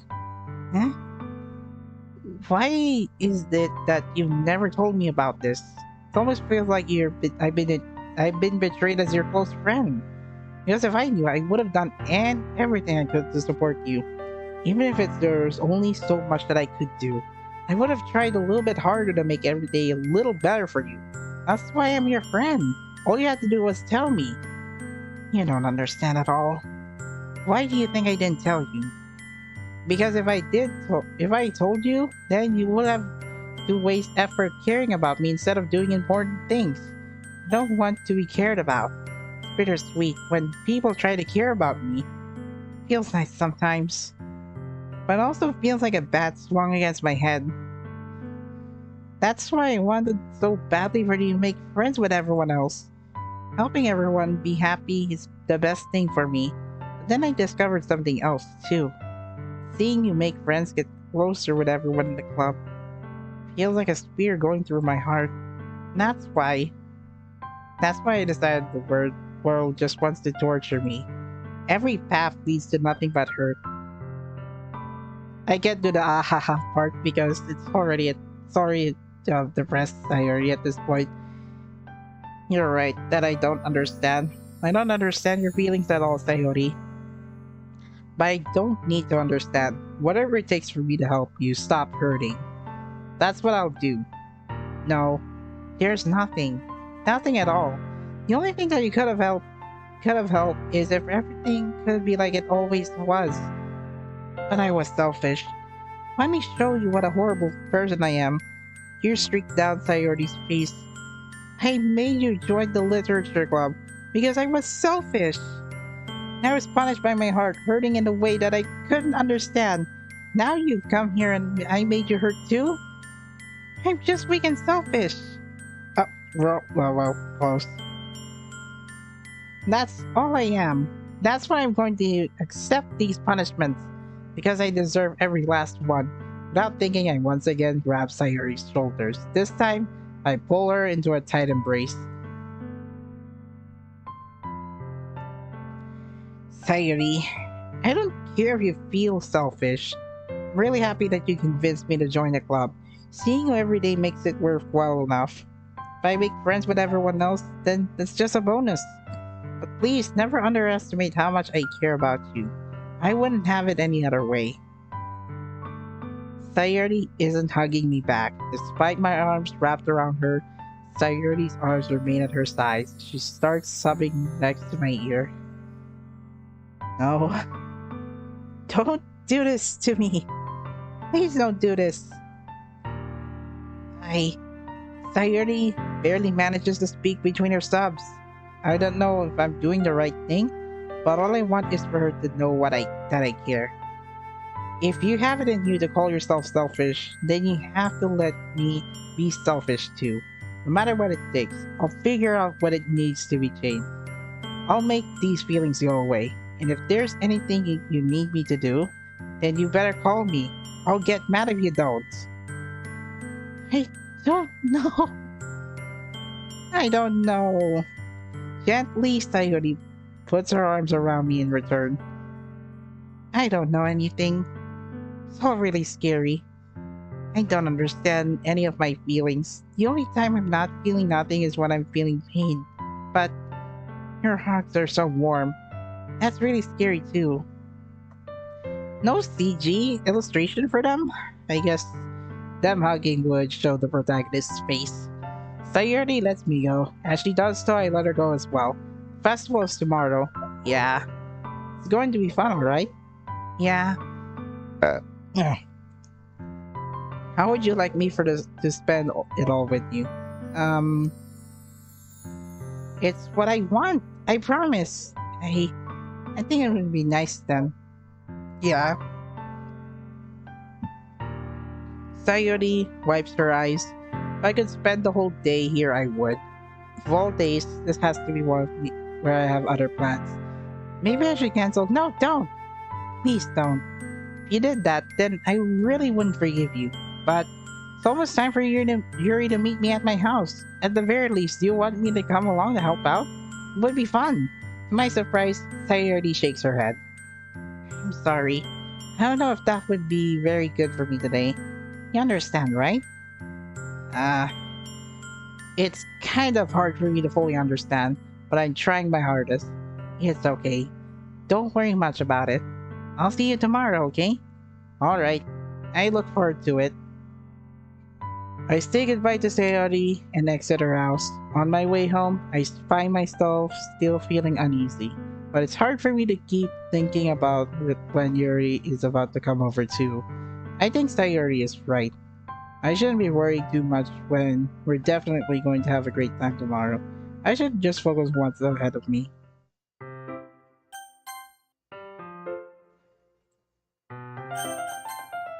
As I approach my house, I see something that makes me feel a moment of panic.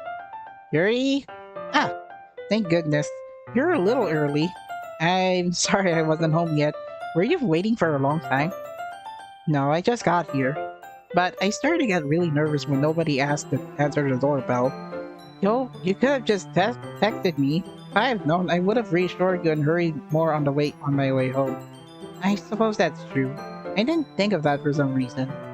Should be common sense to do that, but I decided to ignore it. Anyway, let's go inside. I see you brought a lot of stuff with you. Yeah, that's right. And did you manage to find everything I asked you to buy as well? That's pretty much. At least I hope I got everything right. I'm sure it will be fine. I take Yuri to my room. This is my room! What is this? The first thing she does is glance around my curiosity, which makes me feel anxious. So clean. I cleaned it before you came over, so that's very considerate of you to do. No, it would be really embarrassed for my room to be a mess while you were here. But I do enjoy cleaning. But I would have helped be glad you clean. That would be more embarrassing. Wait, don't look in there! I snatched Yuri's wrist, which was in the process of opening a desk drawer of mine. I'm sorry. I wasn't thinking for some reason. I was just spacing out. It's fine, it's fine. I let go of Yuri's wrist. She puts both her hands firmly in her lap as if making sure she's keeping track of them. So, should we get started? Yes. Was it Yuri's? Ah, come on. I have a few things planned that you can help with. Decorations and other atmospheric enhancements. Atmospheric enhancements. You know, mood lighting, aromatherapy candles. Oh, wow. I didn't know you planned on thinking that far. Of course. I want to help to take our guests to a faraway place, although many will stop by just out of curiosity.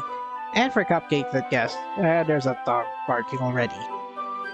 I'm determined to provide an experience that will leave them wanting more. That's great. It's easy to forget that you're a pretty intense person. Intense?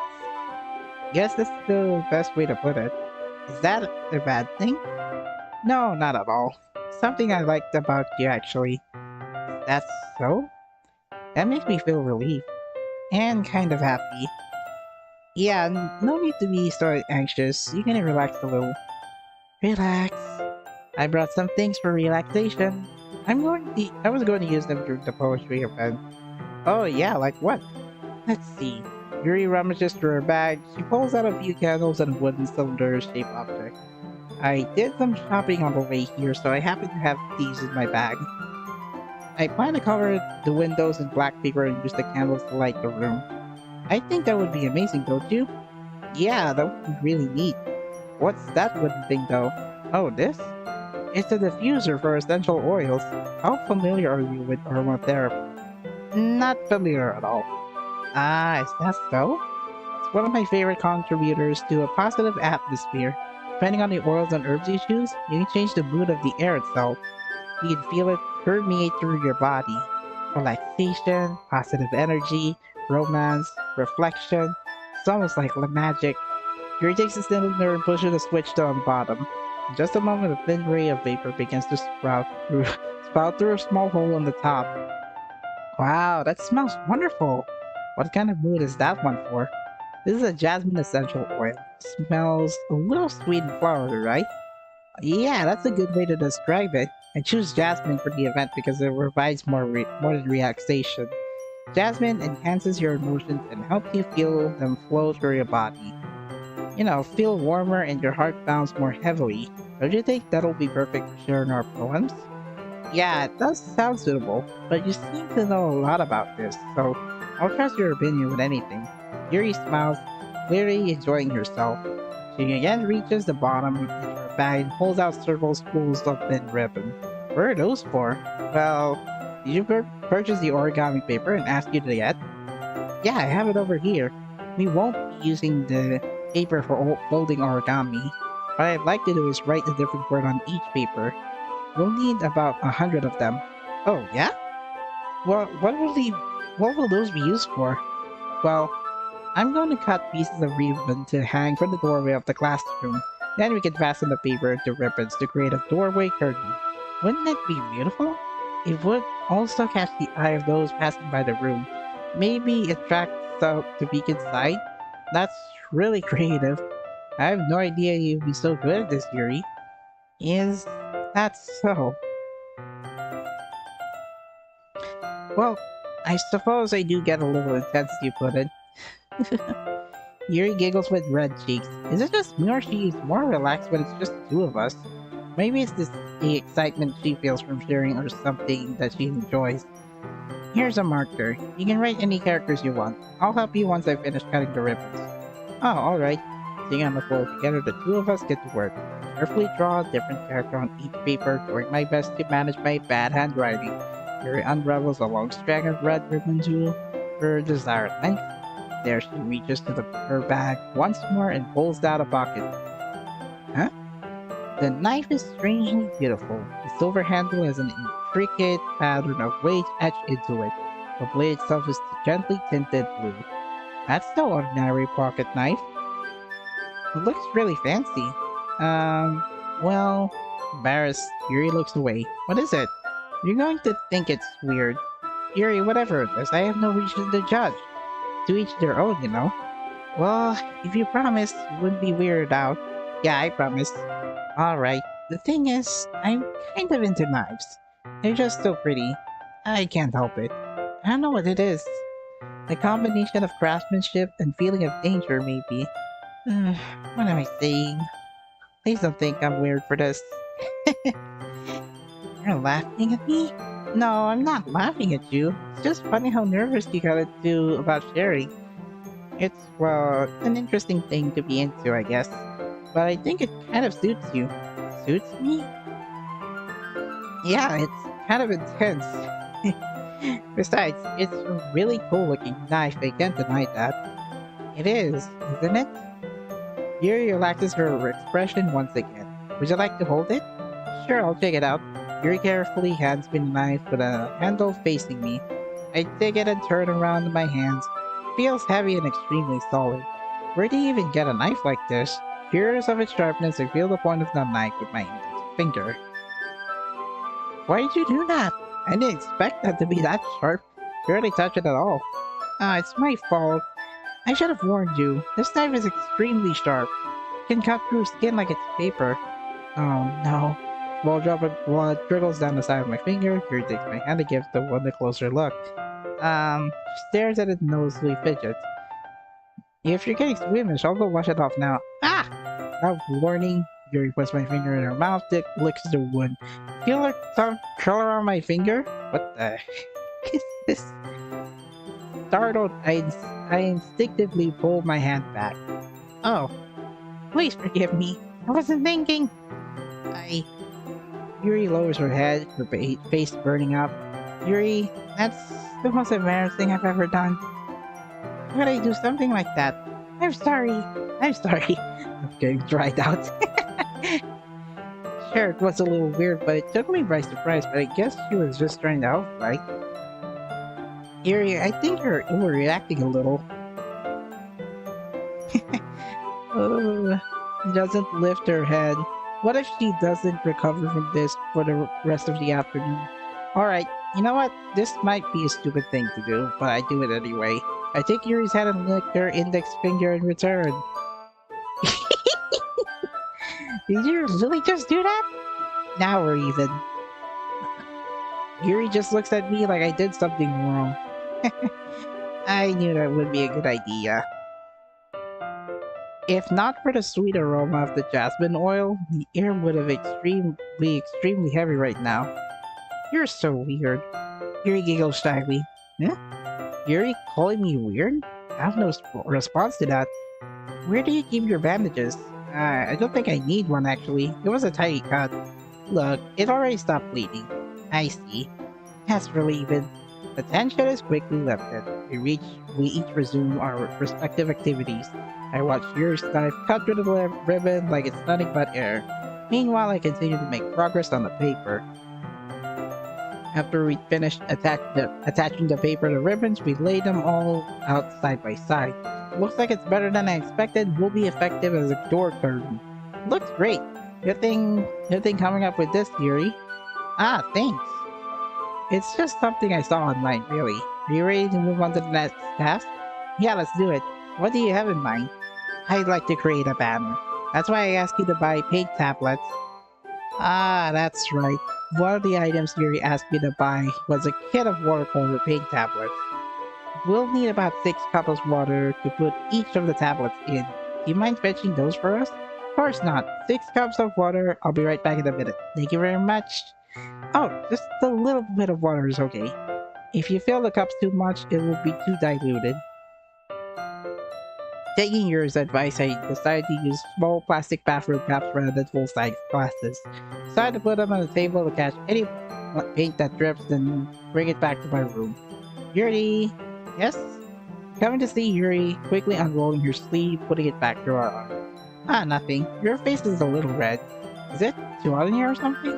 Not at all. Well, you're wearing long sleeves, to be honest. There's nothing wrong, so let's mix the paint. Yuri hurriedly dismisses me and takes it upon herself to unwrap the tablets, dropping them into the cups. So, I thought we would do something simple that would look very nice. I'd like to paint a gradient across the banner, starting with the colors for sunrise, then daytime, then sunset at nighttime. Once it dries, we'll write an inspirational quote across the banner. We can hang on it on the wall behind the podium at the front of the classroom. Ah, neat. What are you going to write? Well, it will be more fun to surprise you. Yuri smiles at me. If you say so. After rolling out the banner, Yuri and I kneel to the opposite sides so we don't get in the way of each other. Yuri uses a brush and adds a few dots of different colors across the banner to serve as color guide when we paint. This kind of reminds me of elementary school. Painting on the banner with watercolor feels like a lot like art class projects we had back then. It's relaxing. I'm sorry if this feels too childish. No, I didn't mean that at all. It's kind of fun, you know? Yeah, it is fun. I'm glad you feel that way too.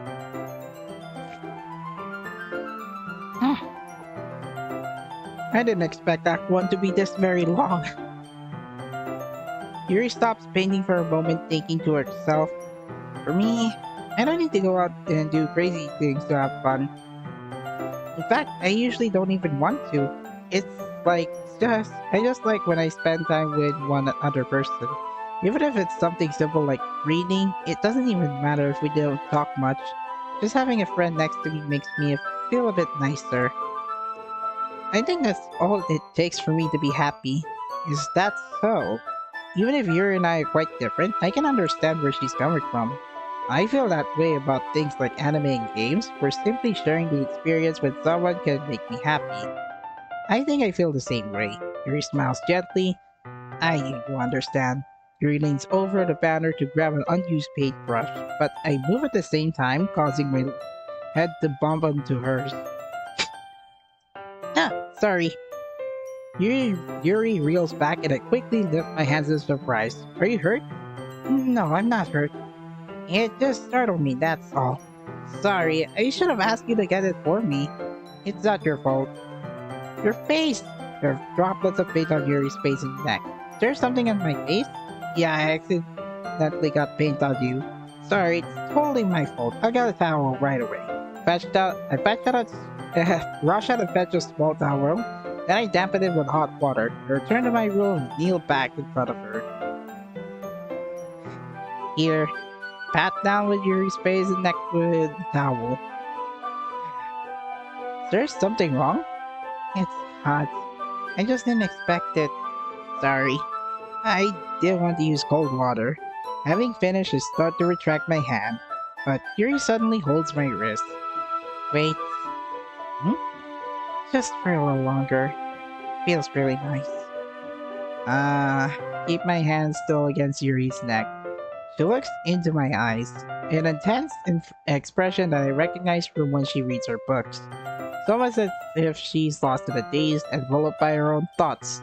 She breathes gently, half through slightly parted lips. What is happening? Is that the aroma of jasmine oil giving me this dizzy feeling? Yuri's gentle fingers wrapped around my wrist sent a tingling sensation through my arm. Suddenly, her face seemed to be much closer to mine than it was just a moment ago. Yuri slowly pulls away. Sorry, I've been feeling a little lightheaded today. Didn't mean to space out. It's fine. The moment is over as soon as it began. Yuri picks up her brush again, but her movements seem clumsier, like she's unable to focus. I remain silent, forced to ignore the event that just transpired. I hesitantly retrieve my own brush and continue following Yuri's example. That should do it. I finished filling the night sky with white dots like stars, looking at the banner as a whole, pretty and natural looking. I think it came out better than I expected. I'm really happy with the result. Yeah, me too. Are you going to add the lettering now? Not yet. It needs to dry first. That's true. This won't take a while.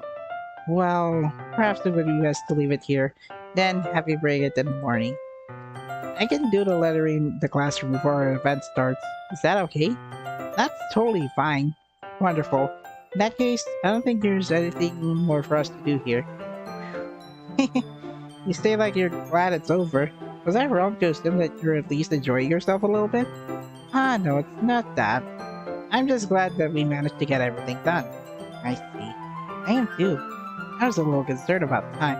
I need to start making dinner soon. Ah, oh, so you don't have any time left? I was secretly hoping we would have an extra time after finishing work. Well, Yuri thinks to herself, I think would be too irresponsible for me to wait much longer. I'm sorry. I was hoping there would be more time as well. It's probably my fault. Sorry for being a slow worker. No, it's not your fault at all. And the important thing is that we got everything done, right? Yeah. So, I shouldn't be disappointed or anything. Gathering all her things, Yuri seems to look a little downcast. I understand why. It sounded like she rarely gets the opportunity to spend time with friends in a relaxed environment. But that doesn't mean this is the last time it can happen. Once Yuri packs up, I walk her out of the front door. Thank you very much for having me today. No problem. I'm glad I was able to help. Just let me know if there's anything else you need to bring tomorrow. I will. Well then, Yuri fidgets. I guess I'll see you tomorrow. Wait, I can't say that without thinking. But today, it's fine that we didn't have as much time as we wanted. Because we can do this again. Whenever you want, you can come over. Or we can go out somewhere. I forgot you don't like going out much. As I stumble over my words, Yuri simply smiles bashfully. Anyway, you know what I'm going to try to say, so... You're very thoughtful. Yuri takes a step closer to me, then briefly squeezes my hand. She's close! Kind of like about you. Well, how am I supposed to respond to that? I don't even get a chance to as Yuri suddenly pulls back. Sayuri? Huh? Ah, hi. Sayuri? Just that we were... It's okay. I just stopped by to say hi. Well, it's nice to see you. I'm sorry, but I'm already on my way to leave. Oh, really? Well, that's too bad. I'm sorry.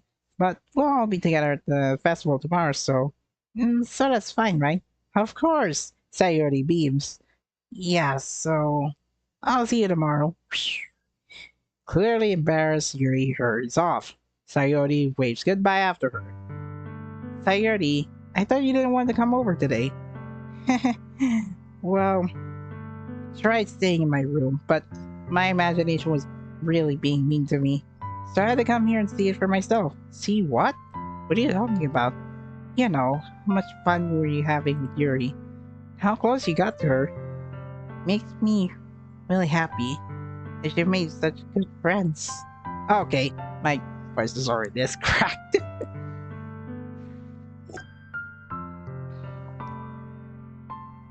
So, that's all that matters to me.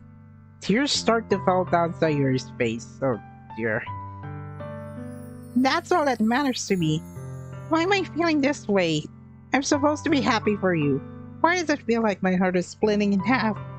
Hurts so much. Everything hurts so much. This would be so much better if I could just disappear. Sayuri, don't say that. It's true. If I wasn't here, then you wouldn't have to waste your sympathy on me. You wouldn't have put up with me with being selfish. Monica was right. I should just... Monica? Monica was right about what? Sayuri? What I said before is true. I'm not going to let this continue. Caring about you like this isn't the burden your mind is making out to be. It's something that makes me happy. Something that I wouldn't trade for anything else. Even if it takes an entire time, I'm going to be by your side until you don't feel any more pain. But... Sayuri looks away. Put a hand on her shoulder to reassure her. I'm scared. I'm really scared. What are you scared of, Sayuri? I'm scared that I might like you more than you like me. Sayuri? It's true, isn't it? I was weak and started to like you too much. I did this to myself. I like you so much that I want to die. That's how I feel. And that's enough, Sayuri. I don't want you to hurt anymore. Slide my hand down Sayuri's arm and squeeze her hand on my own. Do you remember how I always I said I always know what's best for you? You still believe me? Wordlessly, Sayori nods. Even if you don't understand all of your own feelings, I know what you need the most right now. That's what I'm going to give you. Okay. How am I supposed to?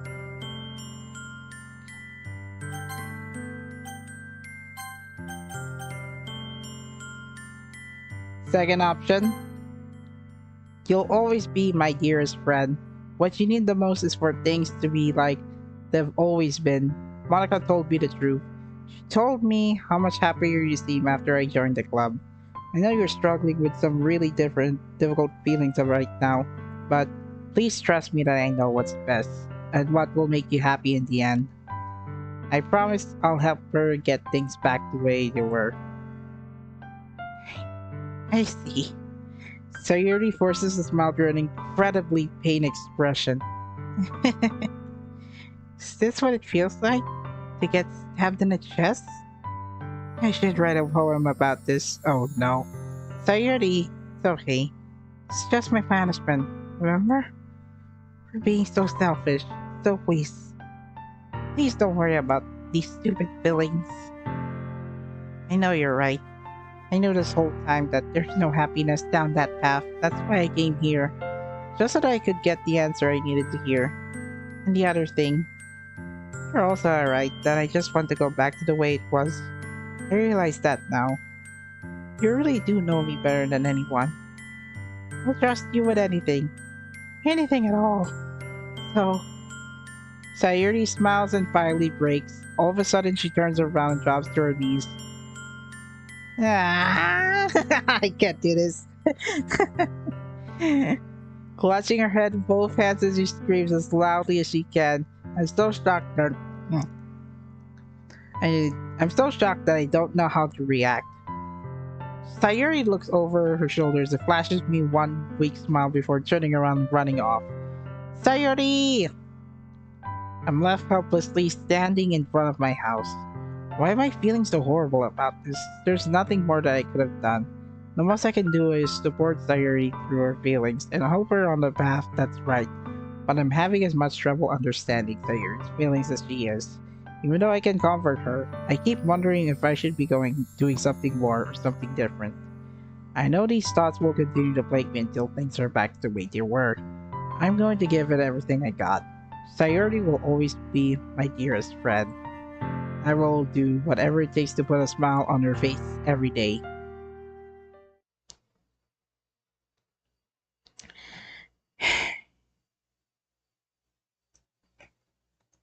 Huh? Come on. I'm just gonna check my stats. Oh, not analytics, but I thought the stream status would say it's gonna you're not receiving any much data. It's the day of the festival. Of all days, I expected this to be the one where I'd be walking to school with Sayori. Yeah. But Sayori isn't answering her phone. I considered going to her house to wake her up, but I decided that's a little too much. Meanwhile, the preparations for the event should be nearly complete. The banner Urine and I painted is dry, and I gently rolled it up to take with me. She sent me a pleasant text reminding me to not forget everything, and I reassured her. Funny enough, I probably feel the same way as Natsuki about the event. I'm more excited for it to be over so I can spend time with Sayori and Yuri at the festival. But knowing Monica, I'm sure this event will be great too. You're the first one here. Thanks for being early. That's funny. I thought at least Yuri would be here by now. Monica is placing little booklets on each of the desks of the classroom. It must be the ones that she prepared that have all the poems we're performing. In the end, I found a random poem online that I thought Monica would like and submitted to it. So that's the one I'll be performing. I'm surprised you didn't bring Sayuri with you. Yeah, she overslept again. That dummy. You think that on days this important she tried a little harder? I say that, but I suddenly remember what Sayuri told me yesterday. I suddenly feel awful, knowing it's not nearly that simple for her. I only said it because it's the way I'm used to thinking. But maybe I should have gone to wake her up after all. You should take a little responsibility for her. I mean, especially after your exchange with her yesterday. Wait, how did you know that? You kind of left her hanging this morning, you know. Exchange? Monica, you know about that? Of course I do. I'm the club president after all. But I stammer, embarrassed. Did Sayuri really tell her about it that quickly? How about how I basically turned down her confession? That makes me really seem like the bad guy here, but I'm the only one who knows that what's best for her, right? Jeez, you don't know the full story at all, so don't worry. I probably know a lot more than you think. Huh? Monica is being friendly as usual, but for some reason, I felt a chill down my spine. Why am I the only one reading this? I didn't hear any music. Want to check out the pamphlets? They came out really nice. Yeah, sure. I grabbed one of the pamphlets and laid out the desk. Oh, they really did. Something like this will definitely help people take the club more seriously. Yeah, I thought so too. I flipped through the pages. Each member's poem is nearly printed on its own pages, giving it an almost professional feel. I recognized Natsuki's and Yuri's poems from the ones they performed during our practice. What's this? I flipped to Sayuri's poem. It's different from the ones she practiced. It's the one I haven't read before.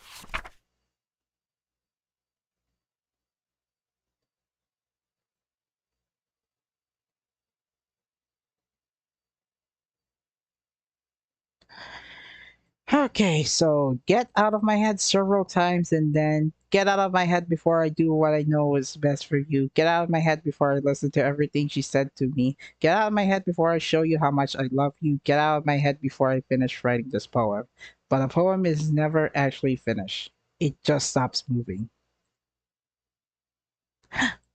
What is this? Reading the poem and get a pit in my stomach. What's wrong? Nothing. The poem feels completely different from everything else Sayuri's written. But more than that, I changed my mind. I'm going to get Sayuri, so... Ah, well, alright. Try not to take too long, okay? I quickly leave the classroom. Don't strain yourself, Monica calls out after me, quicken my pace. What was I thinking? I should have tried a little bit harder for Sayori.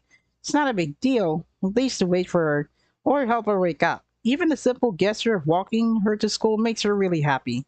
Besides, I told her yesterday it will be the same as it's always been. That's all she needs, right? And what I want to give her. I reach the Sayori's house and knock on the door. I don't expect an answer since she's not picking up on her phone either. Like yesterday, I open the door and let myself in. Sayori? Sayori is a heavy sleeper. I swallow. I can't believe she ended up doing this after all. Waking her up in her own house? Isn't that more like something a girl boyfriend would do? In any case, just feels right. Outside in Sayori's room, I knock the door. Sayori? Wake up, dummy! There's no response. I really didn't want to have her enter the room like this. Isn't it kind of breach of privacy? But she really leaves me no choice. I gently open the door.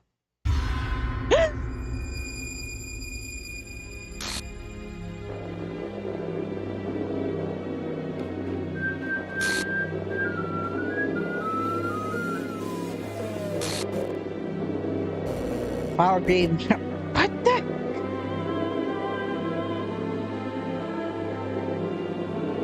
What the hell? What the hell? Is this a nightmare? Has to be. This isn't real. There's no way this can be real. Sayuri wouldn't do this. Everything was normal up until a few days ago. That's why I can't believe what my eyes are showing me. I suppressed the urge to vomit. Just yesterday, I told Sayuri I would be there for her. Told her I know what's best, and that everything will be okay. Then why? Why would she do this? How could I be so helpless? What did I do wrong? Turning down her confession? This has would have been what pushed her over the edge. Her agonized scream still echoes in my ears. Why did I do that to her when she needed me the most? Why was I so selfish? This is my fault. My swarming thoughts keep telling me everything I could have done to prevent this. If I just spent more time with her, walked her to school, give her what I know she wants out of a relationship, then I could have prevented this. I know I could have prevented this. Screw the literature club, screw the festival. I just lost my best friend. Someone I grew up with. She's gone forever. Now. Nothing I can do to bring her back. This isn't some game where I can reset and try something different. If I had only one chance, I wasn't careful enough. Now, I'll carry this guilt with me until I die. Nothing in my life is worth more than hers. But I still couldn't do what she needed from me. Now, I can never take it back. Never. Never. What the heck? I've reached a bad end, unfortunately.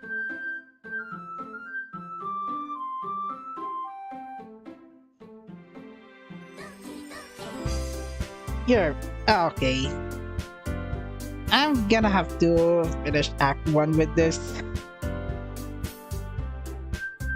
So, it's the same as before in the original version, but somehow I didn't get the... Somehow I didn't get like, but it feels pretty terrible. I already broke her up or something, Sayuri. So, I didn't recognize her anymore, so... Okay then.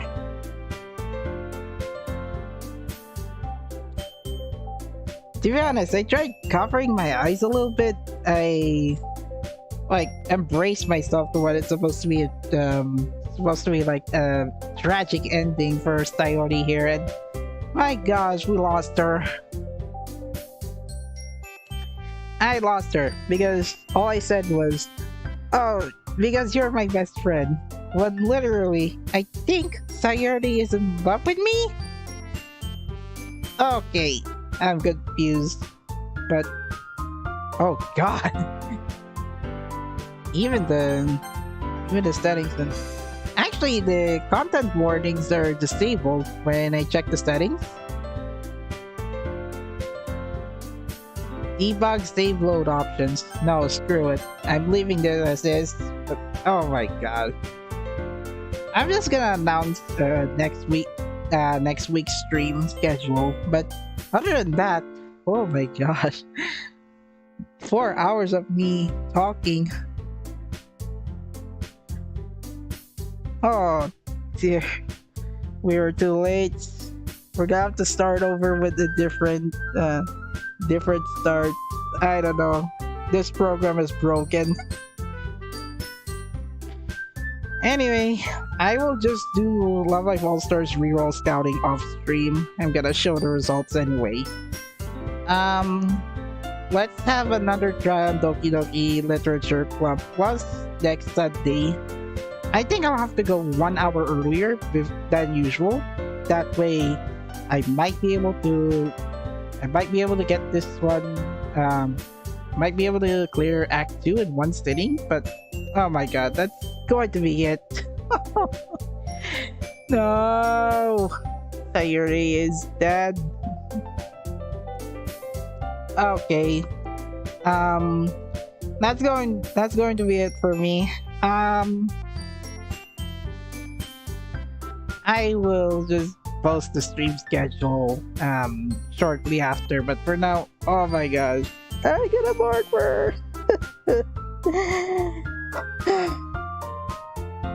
okay, that's going to be it for me.